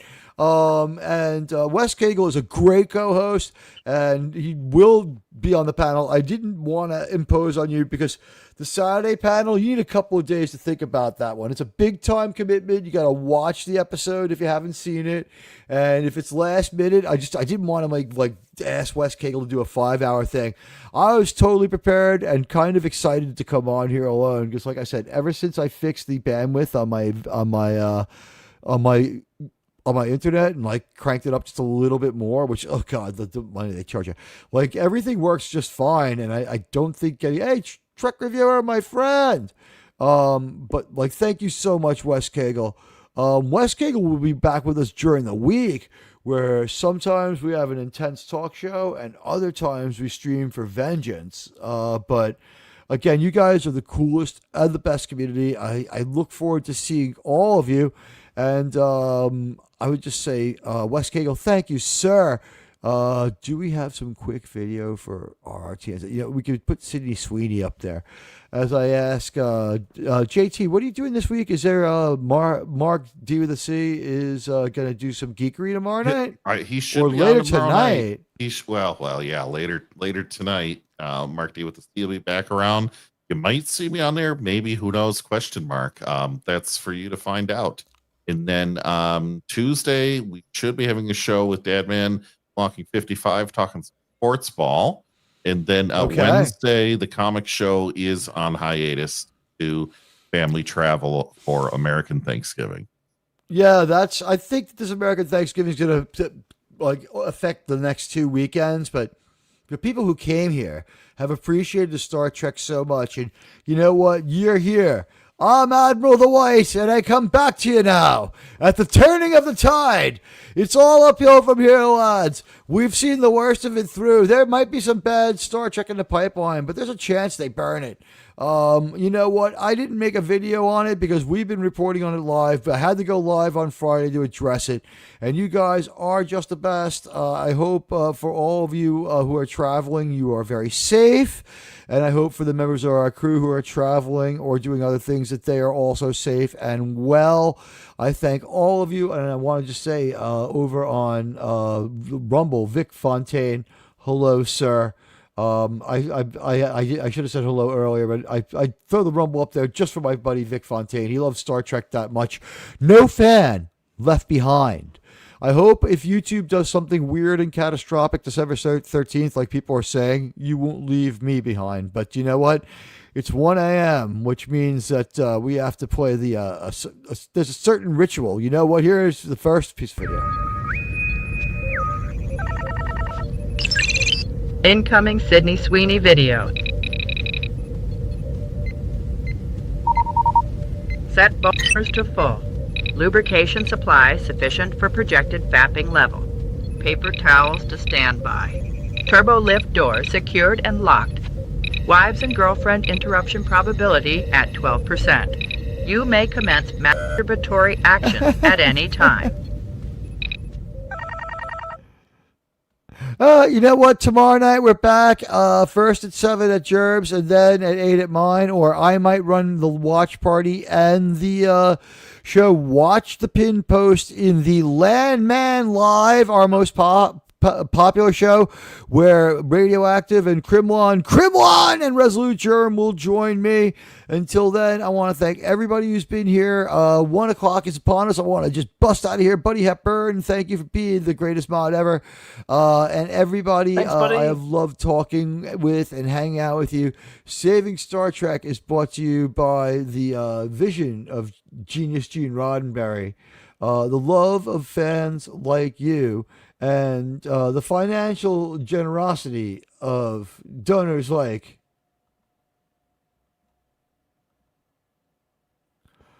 Mr. House Party 6. I heart your chat. You have been a member of the Q Continuum in helping support this one.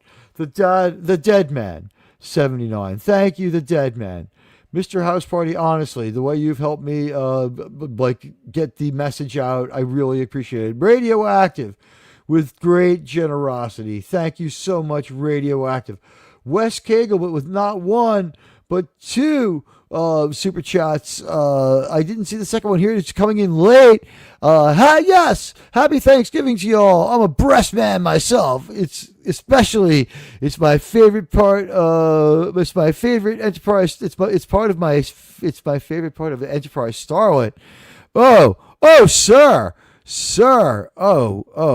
that is, sir. Sir, that was so controversial. Sir. Oh, sir.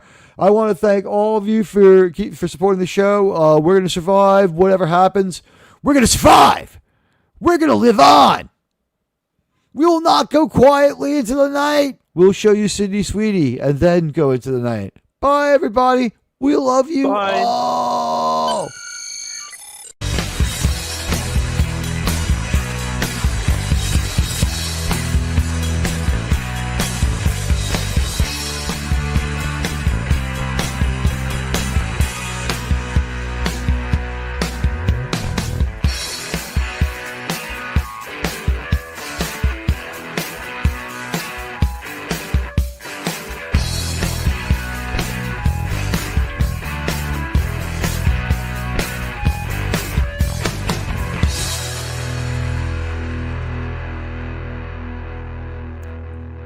Can I finish?